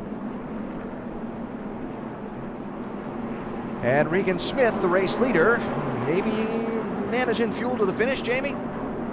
Yes, Alan, he's been doing that. He told his team he was about 70% throttle there for a handful of laps and felt like he saved enough fuel to be right there at the end, so he didn't want to give up that track position. Meanwhile, to the outside, the 54 Kyle Busch told his team that he was full throttle there, so he wasn't able to save any. They're worried they're going to be short, and they're praying for more cautions, Vince.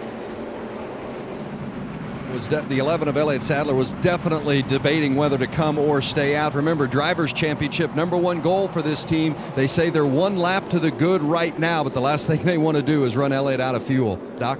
And Kyle Larson's been told he was about a lap short prior to the caution coming out. They're going to be very close now. Said save some fuel. He said, I wasn't running full throttle anyway, so he'll save fuel, but going to be very close for the 42. Alan? You think that the dance around these front runners is going to be interesting on this restart? Oh, yeah, it sure is. See if Elliott Sadler lets Kyle Busch back down in front of him. I would think that he would want to see it happening there so they can work together. I'm not sure with that explanation of what we heard there that we got the full truth, because the leader said he was running 70% and the guy behind him was running 100%. I don't know. That didn't. We'll see how it works out. In the draft, that doesn't compute, huh? Didn't, not to me.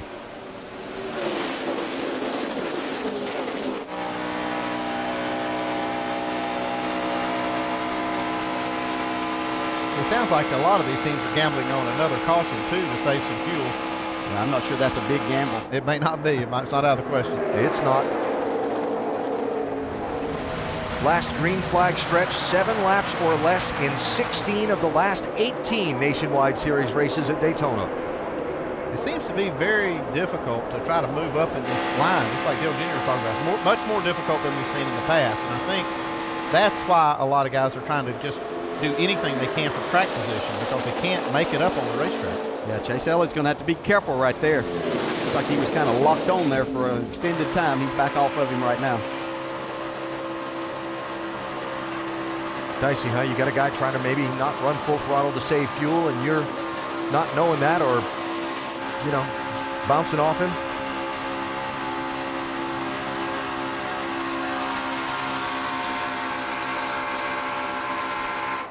And we just saw the other night in one of the duels the consequences of a car running out, coming to the checkered flag, just what a mess it can create. Jimmy Johnson. Oh, contact triangle. Ryan Sieg goes around. There you go. There you go. You got it. What a job by David Starr to miss him in that 10. Nice job. Hey, David Starr had his hands full for an extended period of time trying to avoid that. He had radar lock and somehow managed to kick it off. See the contact. Right here, look at David Starr. Doesn't know which way to go. Now Ryan Sieg, as they came into the tri-oval, got a little bump. It turned him sideways, and he couldn't quite collect it. That's right. Such a difficult place, and as things start picking up and drivers are trying to get positions and things, through the tri-oval, the cars get lighter. You've got cars on both sides of you.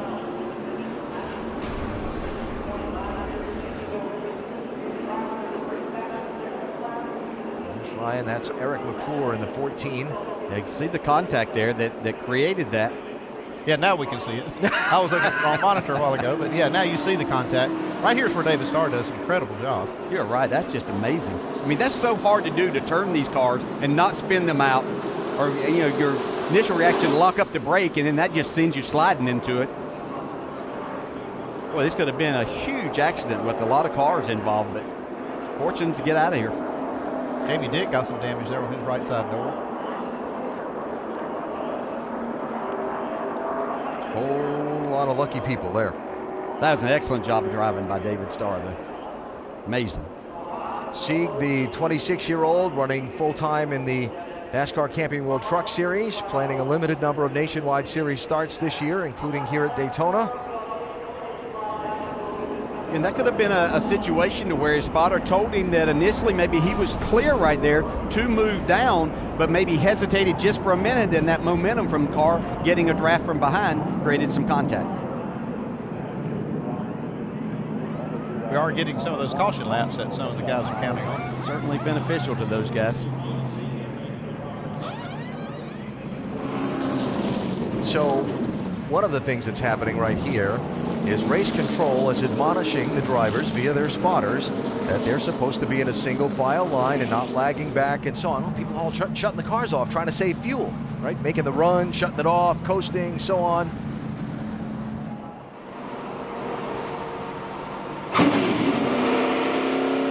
And the one thing you do you have to keep up here. You can be passed if you're lagging back. So does anybody come to the pit lane here at pit road open now with 20 laps to go? Now, if they didn't the last time, they don't need to this time. And they're not gonna. Well, caution out for just the 4th time in this race. Ryan Sieg turned out of traffic in the tri-oval, got away with it.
at Daytona International Speedway. It has been a fairly quick-paced and fairly clean NASCAR Nationwide Series season opener, but we're under caution a couple of times in succession here. One for debris at lap 93, another for that Ryan Sieg spin at lap 99, and it set us up with what's going to be a 17-lap dash to the finish. With 28 cars on the lead lap and the tension growing, and that big thing still out there yet to happen that always happens in the late laps. Yeah, these drivers are, they've been patient for much of the time, but they're starting to probably get a level of frustration knowing that outside doesn't work too well. So we're going to see the bumps get a little bit harder, trying to make some things happen, and could get interesting. I'm shy about saying it because I always have fans pick on me, say you jinxed it, but look, the big wreck happens in the late laps when that trophy's getting closer. It hasn't happened yet today. The tension grows. Definitely a frustration level out there of not being able to pass. It's been very difficult. If you had that kind of power, Alan, it would probably be more for a 3-wide situation you'd be talking yes, about, sir. Right? Yeah. He's sitting here saying photo finish coming up.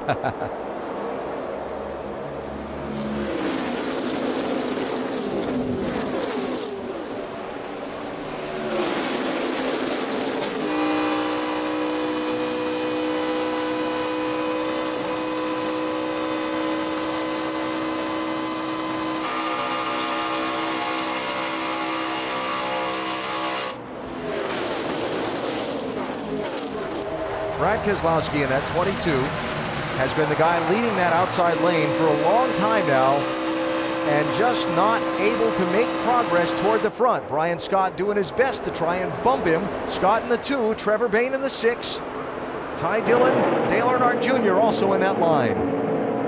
Mike Wallace trying to make something happen to that yellow 28.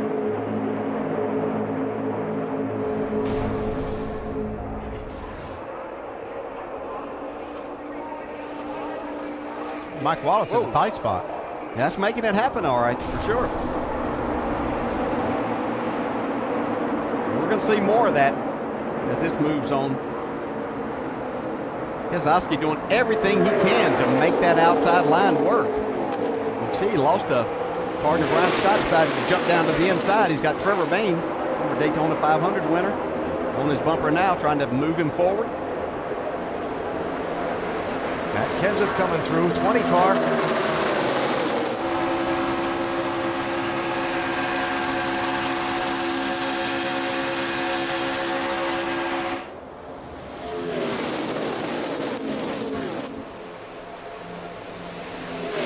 just have to be careful as a driver as you're bumping. You want to do most of it on the straightaway and try to gain that speed to move forward in this. But you can't hit them too hard. If you send them out there too far, then you're just defeating the whole purpose of what you're trying to do.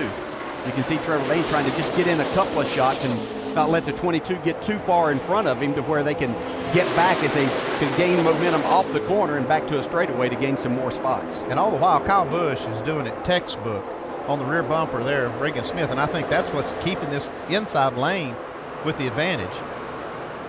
And Kyle Busch is right there. Every time I look, it's just like you can't hardly tell if there's a gap or not. But he's leaving just enough. He gets that little bit of a push and stays there. You know, that's the ultimate way for the drafting to work, to make those two cars go faster. It's just not get too far away, but not stay locked up. And you can see that's exactly what he's doing. Regan appreciates this right now, but he's going to be so frustrated whenever Kyle does this all the way till it comes to turn 4. And Elliott Sadler pulls out with his teammate and Kyle Busch, and Kyle gets the checker flag. Because I think Regan probably learned something about trying to block coming to get the checker flag last year. Didn't work out so well. No, it didn't. Brian Scott was the guy right behind Brad Keselowski in that outside lane. And he got shoved wide, I guess, and bailed out because he's all the way at the back of this pack now in the 2 car. Brian back in 21st place. Trying to regain that lost ground. That's going to be difficult to do. Just nowhere to go. And again, that same thing where that outside lane has just been tough to advance today. But the second lane won't work. He's pretty sure the third lane won't. Yeah.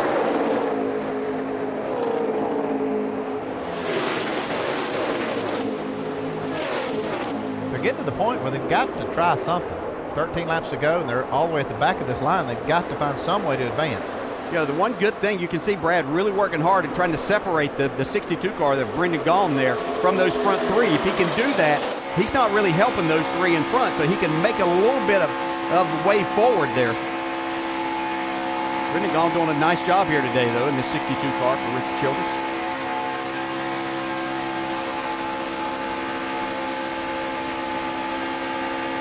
We talked when Trevor Bayne first came here and watched him in the Daytona 500 and win that eventually, how good he was at drafting and knowing what to do and understanding it. And that's what put him in position to ultimately win the Daytona 500, trying to put that to good use here. Outside lane up as far as third. And they're inching their way there.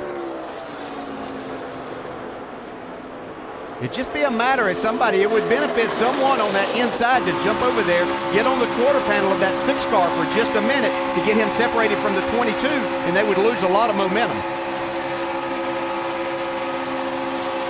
To get inside 10 laps to go, it makes you wonder who's going to push this issue as far as pushing and maybe draw a penalty. Somebody's they're going. Water spraying off of somebody's car there. Look at this. To the lead, Keselowski. I don't know if that water was coming out of Keselowski's car or coming out of Trevor Bayne's. I think it may have been coming out of the 6 car. Yeah, you would have to think that's where it would have been coming from. Look at this, James Buescher going 3 wide on the outside of the 99. Now Kyle Busch finds himself from first behind Regan Smith to being third in line and boxed in by Trevor Bayne. Keselowski to the lead with 10 to go. And talk about James Buescher recovering from that penalty that he got from earlier doing too much pushing. That pass by Keselowski was the first time we've seen anybody out of the outside lane take the lead. Elliott Sadler waving off Brendan Gaughan a little bit. It only took Keselowski about, what, 60 laps to do it? Yeah. How about the roles reversed from last year for the first 2 cars? Johnny Sauter had lost the right side window in his car, pitted under the caution just as we went back to green. Went from running in the top 10 to being lapped. But you might see someone like a Dale Jr. here push the issue just a little bit. He's got nothing to lose but trying to make his way even more forward. So will he get locked on trying to move this outside line a little bit closer? Get the 3 car up to where he can get to the back of the 6 to move them forward. If he happens to draw a penalty, then so be it.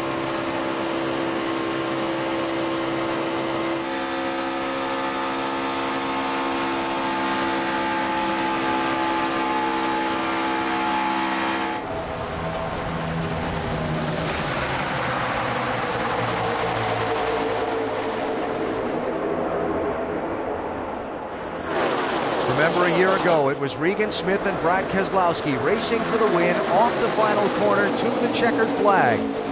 When the contact between them triggered that big pileup, they find themselves first and second again with 8 laps to go.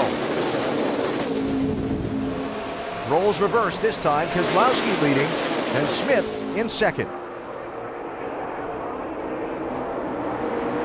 I think Keselowski spent so much time in that outside lane learning what it took to try to gain that inch at a time and 2 inches at a time that it paid off for him to get the lead. You see Trevor Bayne now starting to make it work a little bit too. Yeah, you see the side drafting picking up here. You see Keselowski going up trying to pick up a little bit of that.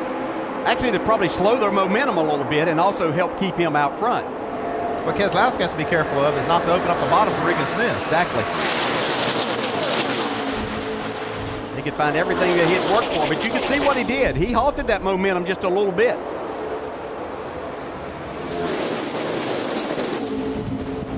A lot of games, a lot of more side drafting we're going to see. These cars are going to get closer and closer as they try to make this happen in these laps as they wind down. Keselowski 22 leading the inside lane, trying to protect. 6, Trevor Bayne in that outside lane with Ty Dillon behind him. 3 wide, a little farther back, Kyle Larson in the 42 trying to get something going. Not having much luck at it though.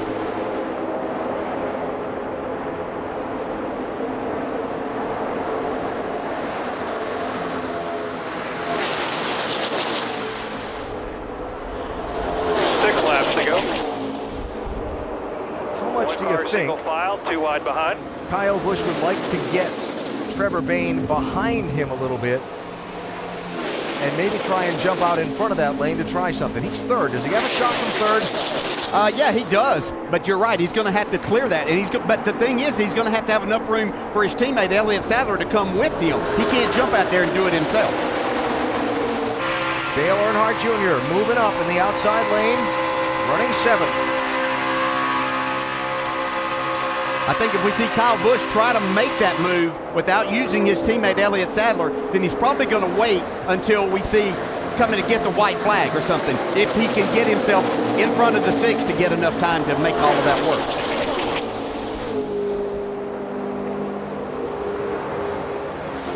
I think for Kyle Busch, he was sitting exactly where he wanted to. He was sitting in second. He was waiting for the end of the race, and I think Keselowski messed it up for him. No doubt about that. 3 wide again.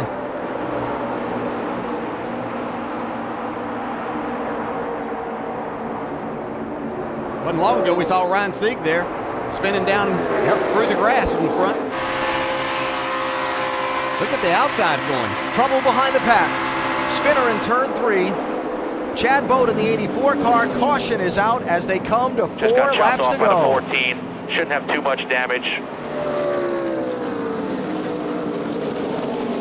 Well. This is going to shuffle the lanes up a little bit, I think. Yeah, it's going to a lot. And that's going to really be a big reset of circumstances for a sprint to the finish. How about that? Well, we said the late caution is likely.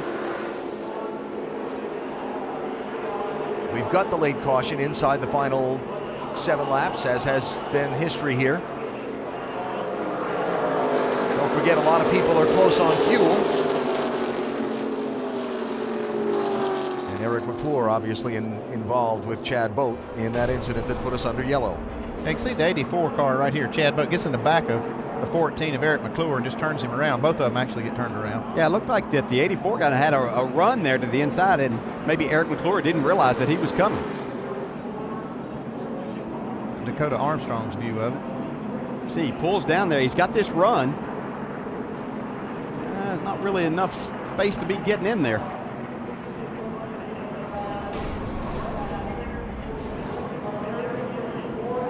A little inexperience there, lesson learned.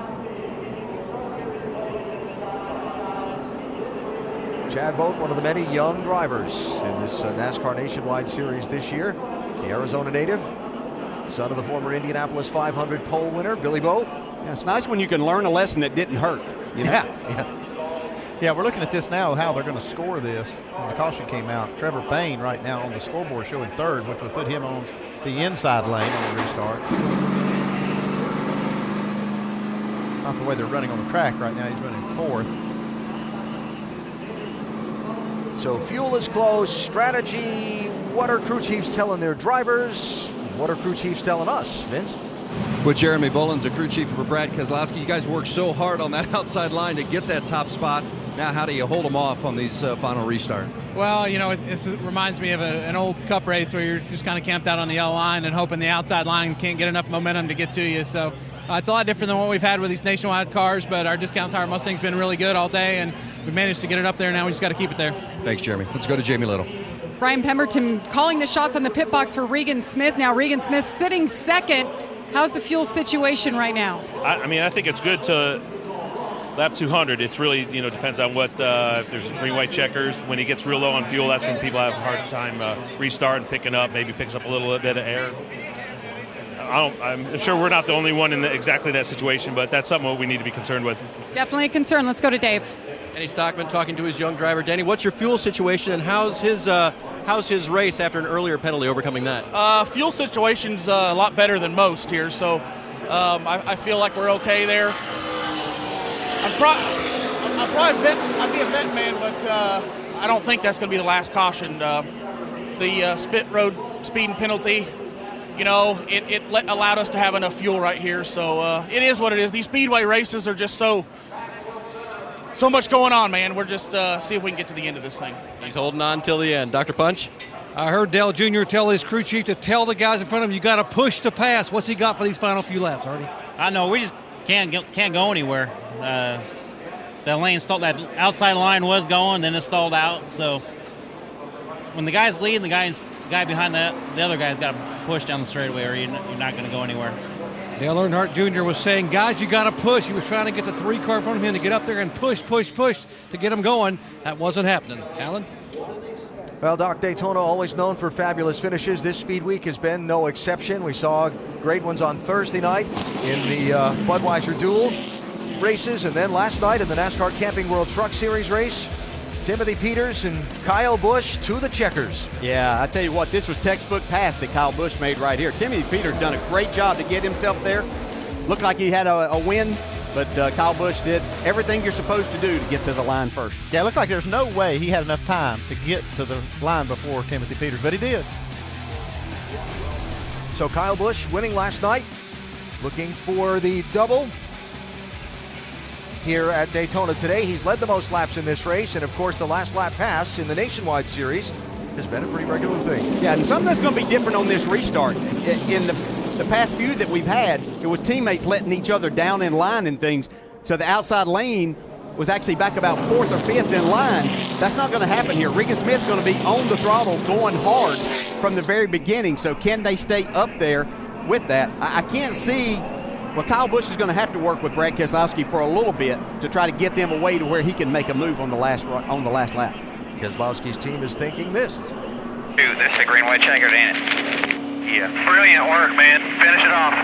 We're trying, buddy. Saving fuel, too. Am I going to be okay? Man, keep digging.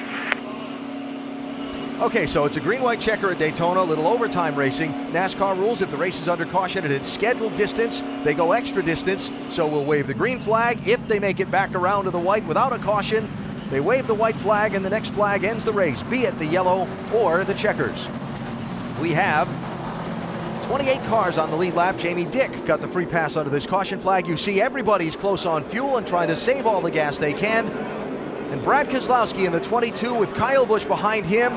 Regan Smith to his outside, Trevor Baynes second in line in that outside draft. How's it going to turn out? Yeah, as a driver, you always hated being low on fuel with the pack, but this is the worst at Daytona and Talladega.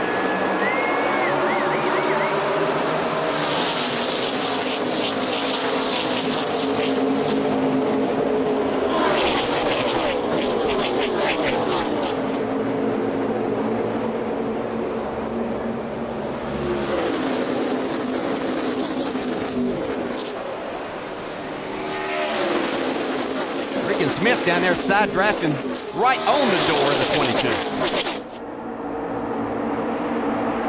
Hard, Kyle's pushing hard. 6 is the one that pushed the 22 there to get the lead. Pushing hard. Big bump draft Kyle Busch into the back of Keselowski to try and shoot him clear of Smith. Is it going to work?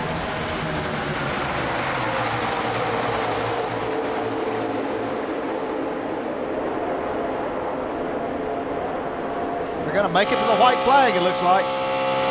Keselowski clear to the lead. Last lap at Daytona.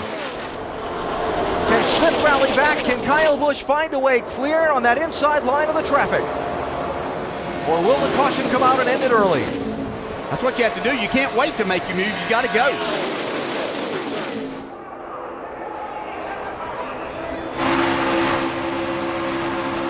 See the bumping, but they can't stay locked on even on this last lap.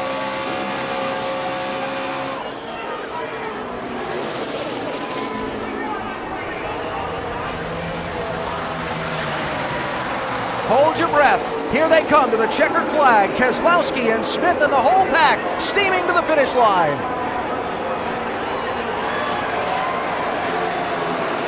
Regan Smith wins it by a fender.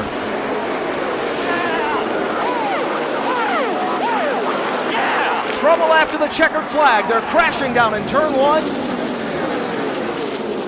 You're right. Walk it down, you're all right. Oh, wow. Ryan Reed into Joe Nemechek hard.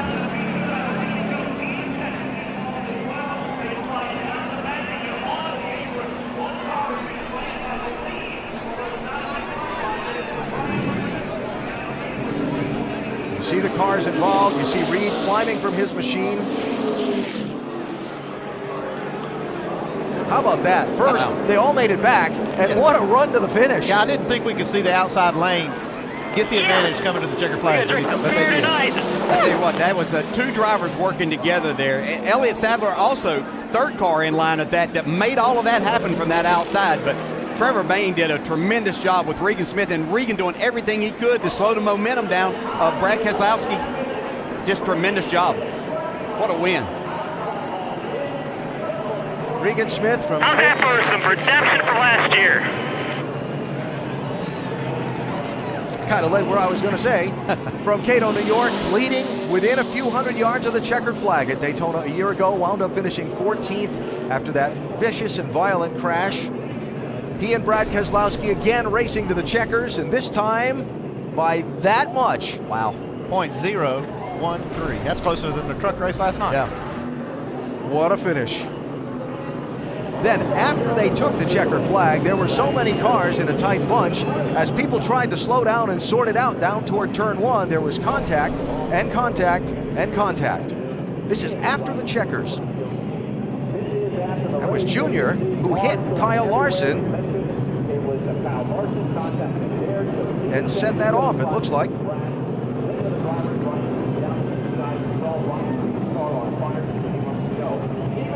Oh, that was a hard lick right there for Ryan Reed. After you get to the checker flag, you think you've made it. And now this happens. This is a tough one to take.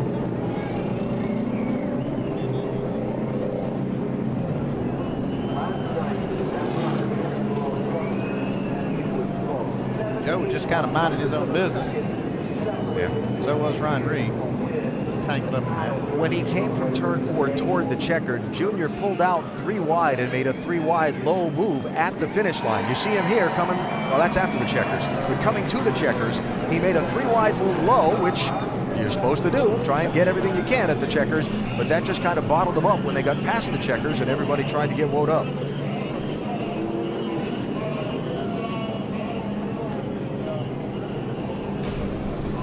Well, what a finish. Regan Smith gets the Daytona win that he was so close to a year ago, and what a job he did. What a drive.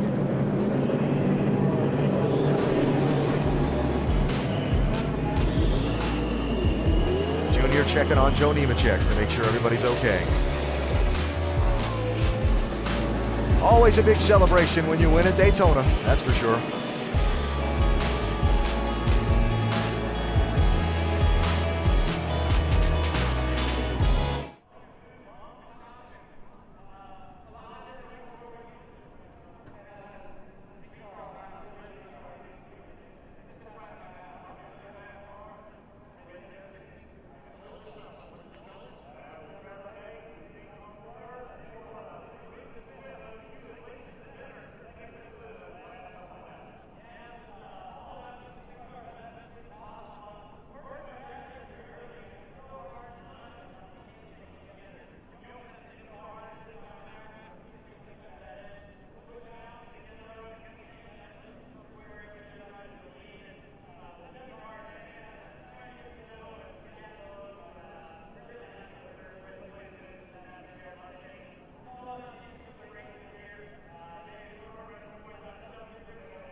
Another Daytona that did not disappoint for the NASCAR Nationwide Series. A spectacular last few laps, a spectacular finish that sees Cato, New York's Regan Smith in victory lane. Team that had some problems earlier in the weekend when they had a mechanical problem under the hood on their car, managed to make the repairs, minimize the practice time lost, get it all sorted out, and boy, what a masterful job the driver did to weave through those tricky last several laps. I tell you what, he's fun to watch at these places. He just gets the job done, always has. The boss, Dale Jr., Regan's team owner. High on the prize. Right here.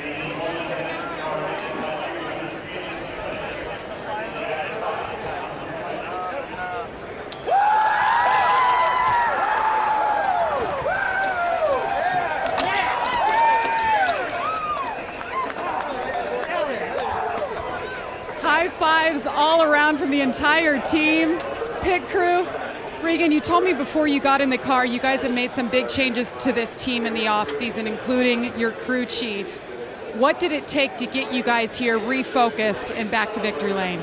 Well, we never lost the focus. You know, I think this team, this company, this organization, we've had the same focus all along. So it's pretty easy to get everybody refocused. It's good to come out of the box strong like this. You know, this is Daytona.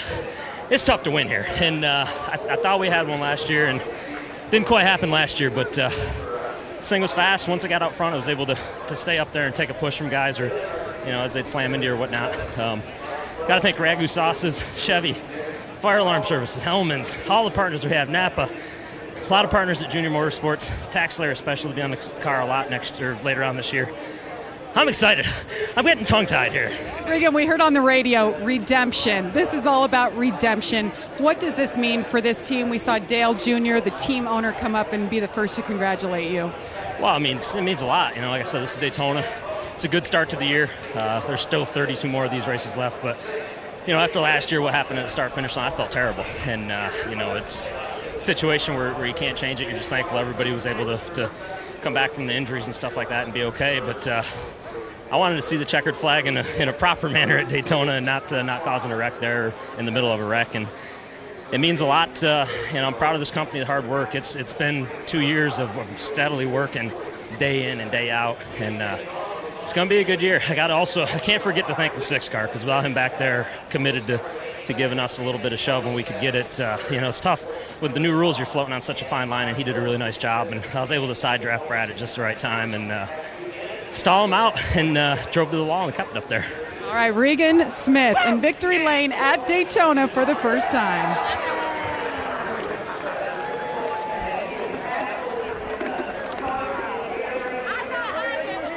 You heard him say it twice, what it means to win at Daytona. It's hard to win here. Hard, yeah. You got so few chances at it. And he had to earn this one. The tactics in the draft today, so on. He mentioned Trevor Bayne in the 6 with the bumps. He had Brad Keselowski to his inside, and he found a way to get the fender out front. Yeah, Brad Keselowski had Kyle Busch pushing him just as good as it could happen. But look at just that little advantage that Regan Smith was able to get right there. You know, he separated himself there, so he had some momentum, and then the 6 car gives him a hit right at that time and kind of propelled him out just barely ahead. Wow. And what a great job by all these drivers. They were so tight together off turn 2. I didn't see any way they'd make it back around here without a crash, and they all did. Yeah, it seemed like every car in the field was making contact that last lap. Brad Keselowski has to settle for second by a skosh, Vince. Well, he just watched the finish, too, I think with as closest to the screen as he could get it there to see exactly how it ended up. What's going through your mind when you're coming to the checkers and you know it's as close as it is? Yeah, you know, there's nothing really you can do other than just hold it down, Vince, as hard as you can, hold the gas pedal down. And that's what we did. And we had a really fast discount tire Ford Mustang. It just wasn't quite enough. And that push that Trevor gave Regan was just a little bit stronger than the one that Kyle gave me, and that's just part of racing.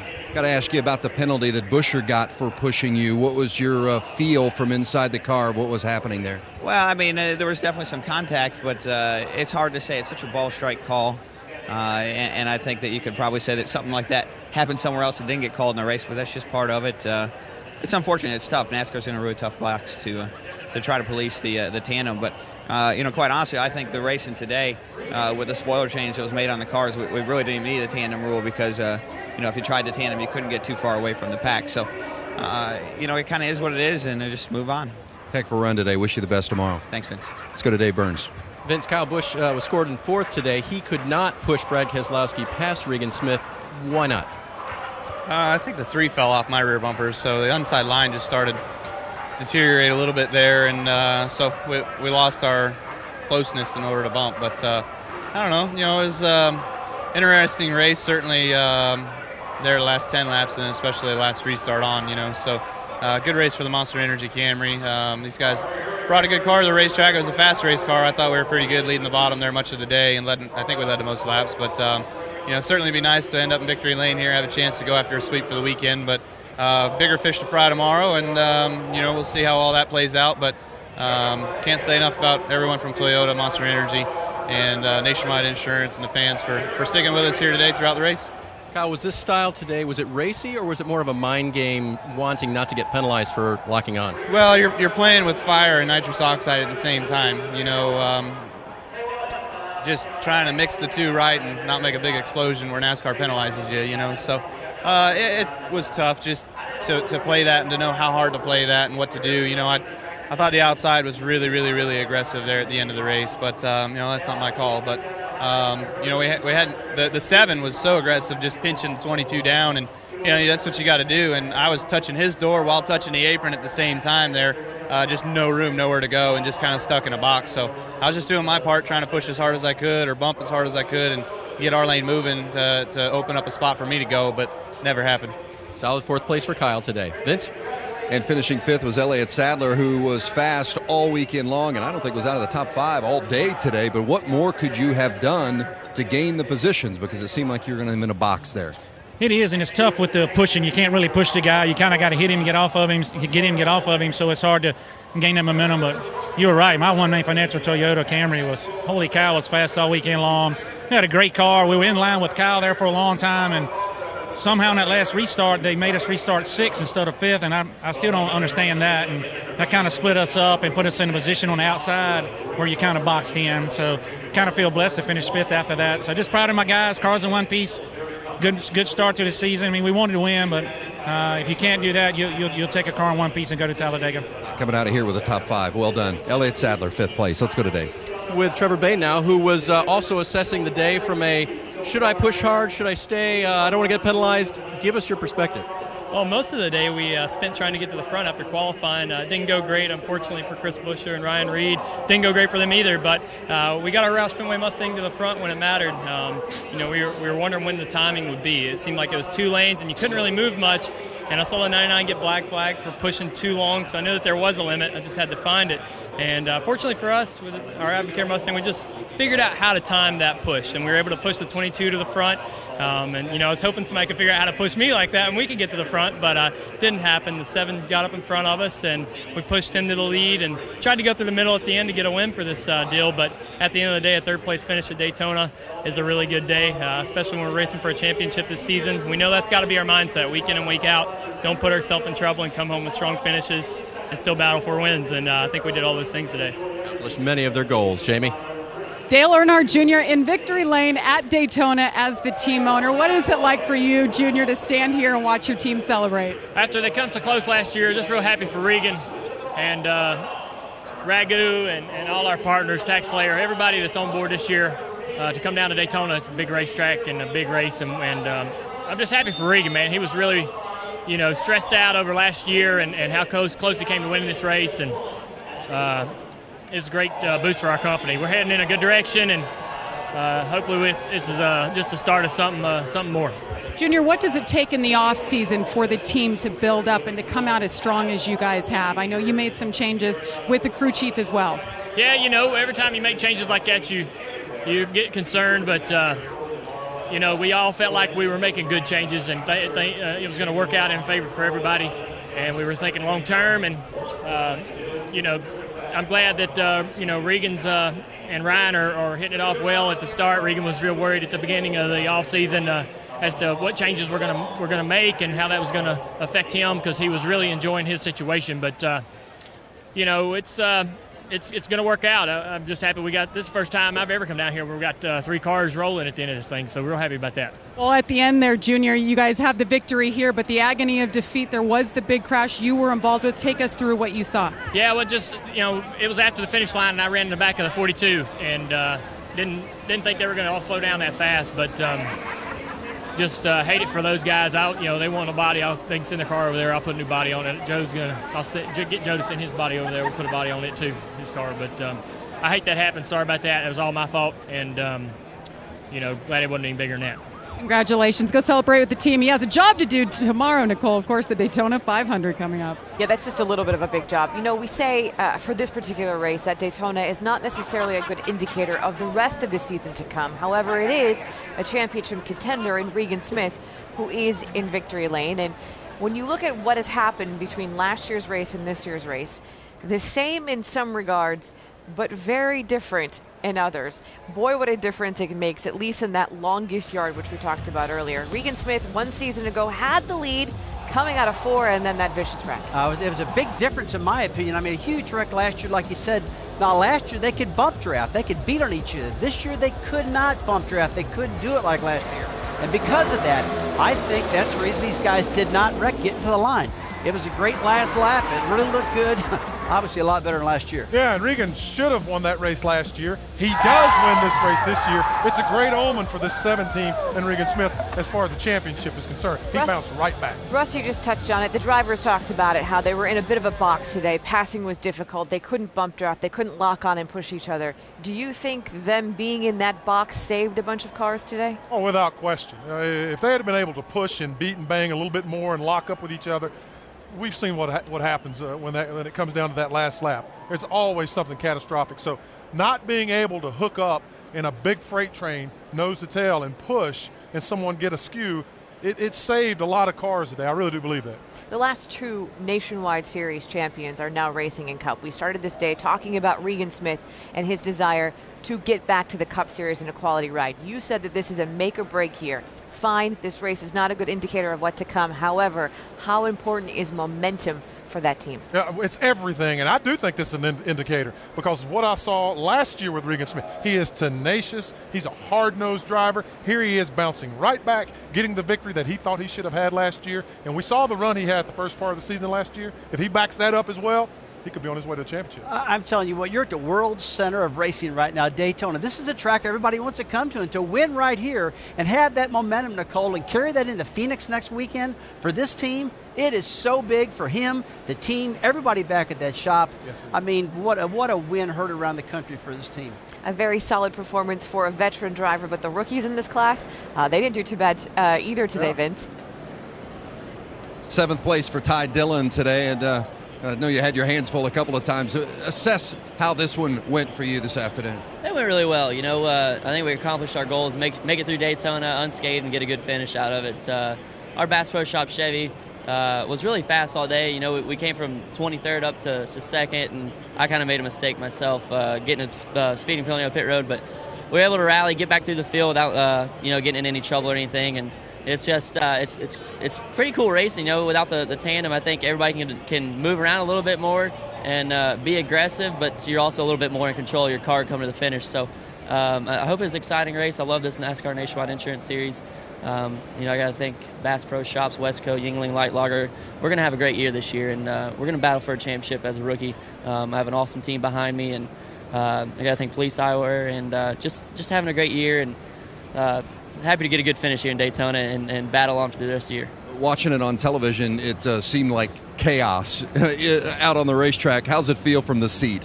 It feels about like chaos, but when you're on the bottom, I guess I was in 3rd on the bottom, and there's 2 cars in front of you beating and banging Kyle and the 7. You don't know when they're going to wreck, so you're kind of looking for an escape route. I was running out of gas on the backstretch, and you're in it. You're hammered down, and you're just getting what you can get, and it turned out to be a great finish, and congratulations to Regan. They did a great job. I didn't think they were going to be able to pull it off, but they had a great run coming to the checkered, and hopefully we'll get one soon. Job well done by the rookie. Ty Dillon finishes 7th today.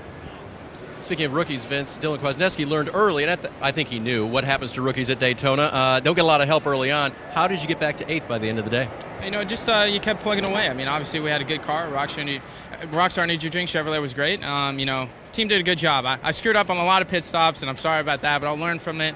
But just thanks to everyone, Turner Scott Motorsports, Nationwide Insurance for helping us out with this. And solid finish, that's for sure. Learned a lot, and we'll take this into the next race and hopefully learn from it. Phoenix next week. We'll see how he does, AB. This young rookie, he's got a good shot at being a bright star all year long. Absolutely, Dave. And as we look at the finishing results today from the Nationwide Series 300-miler at Daytona, Regan Smith the winner. A lot of the experience wound up at the top of the board, and that's not really a surprise here. Yeah, really no surprise that would happen, because that's what this type of racing and the drafting that you had to do came down to that. But a lot of good finishes here. Yeah, and you see Dylan Kwasniewski gets the top 10, first start in the series. Gotta say that's a good thing for him. Ryan Sieg came back from getting spun through the tri-oval for a top 10 finish. Yep. Chase Elliott there in 15th. Solid effort for him all day long. Only 4 drivers failed to finish. There were 27 on the lead lap today, and we had just 6 caution flags for 20 laps. Never had the big one, and we had a thrilling finish whose margin of victory was 13 one-thousandths of a second between Regan Smith and Brad Keselowski. Well, we started off talking about a couple of themes. First, the young drivers, the youth in the field versus the experience. Your opinion on what you saw today from the young drivers? I think they did a terrific job. I think they were very patient at the beginning. They earned a lot of respect out there, and therefore, by the end, they were able to get some help and work with some people. So I was very impressed with what they did. I think the biggest problems they had were probably on pit road, and that takes a lot getting used to. You kind of forget that of these big cars and the power and things that you have to do to get them in and off of pit road, and but lessons learned there. Yeah, I was thoroughly impressed. You're talking about really young drivers out here with very, very little experience. They did a good job. There's 2 of them that finished in the top 10. You hear Dylan Kwasniewski talking about mistakes he made during the day. He's still got a top 10, and he knows how to smooth those out going forward. I think he's got a bright future. And we talked about how NASCAR's rules saying no push drafting, but bump drafting was okay, would play into how the race finished. Just 1 penalty issued through the day. James Buescher got black flagged for push drafting. They all made it to the finish without piling up, but boy, it was close. Yeah, and we haven't seen that in quite a while. So I think what it did was it made 2 solid lines coming around here for those last few laps. Therefore, the blocking wasn't as much as an issue, and that's what we've seen create the problems. It wasn't as much the pushing that they were doing, it was the blocking as they got single file and then someone trying to protect that position. That wasn't the case today, and ended up a terrific finish. Yeah, this racing is way different today than what we've been seeing in this series, and it brought with it a really close finish. We saw that, but there wasn't near as many lead changes. It was very difficult and frustrating for a lot of the guys, especially on that outside lane all day long, to try to get that push to get to the front. You know, there's going to be mixed reviews on this new rule, but it did produce a very close, exciting finish. And just a quick thought that when you mentioned that outside lane, I'll bet a lot of those NASCAR Sprint Cup drivers were watching that, and it's got them thinking about what it's going to be like tomorrow for the Daytona 500. Saw a crash after the checkered flag.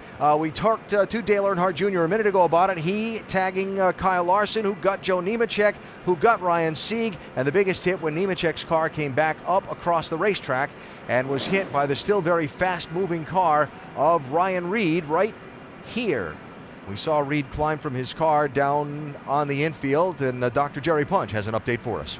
Yeah, Alan, I'm told that Ryan Reed will still be in the medical center for quite a while. Remember, he began the day with not feeling well, had to come here early in the morning because of IV flu, a stomach virus. He's a type 1 insulin-dependent diabetic. So I have been told by a NASCAR official here just moments ago that it's going to be a little bit for Ryan Reed as he gets checked out and maybe even has a little more fluid involved, but no other updates at this point in time. All right, Doc, thank you. So that's the update on Ryan Reed, who, again, we did see climb from that race car after that post-checkered flag crash. And so it's begun, the 2014 campaign for the NASCAR Nationwide Series that you'll see completely on the ESPN family of networks. Next Saturday, it's off to Phoenix. Yeah, I think what's great about this season is you look at the upcoming races, how different these first 4 in particular are, the different type of racetracks. And we've seen these nationwide cars and drivers put on great shows at Phoenix. Looking forward to next week. Yeah, the teams and trucks are going to be busy going back and forth across the country, but there's some great racetracks that we're going to see here in the next few weeks. All of those events, tickets available, NASCAR.com/tickets or the number that was on the screen. So next Saturday, it's off to Phoenix at 3:30 Eastern Time. Don't forget that race is on ABC. Look forward to that one. And as for today, what a job that young man did in working his way finally to victory lane at Daytona. Yeah, it's really nice to see. He's a great young man, but we've talked about how many times he put himself in position to win these races at these type tracks. Today it happened for him. Yeah, I think for Junior Motorsports, they're making a statement. They're upping their game a little bit this year, and it might be the year we see them wind up on top of the championship. A good, safe race and an exciting finish at Daytona today. And, of course, tomorrow it is the Daytona 500. It's 56 running, and we'll have our Sports Center at the Daytona 500 special on the air at 10 a.m. Eastern Time. And Sports Center coverage all throughout pre-race and post-race from here at Daytona. Up next, the Saturday Showcase presented by 5 Hour Energy, SEC Basketball, LSU, and Kentucky. That's next. For now, the celebration is on in Victory Lane at Daytona after Regan Smith won a thrilling finish.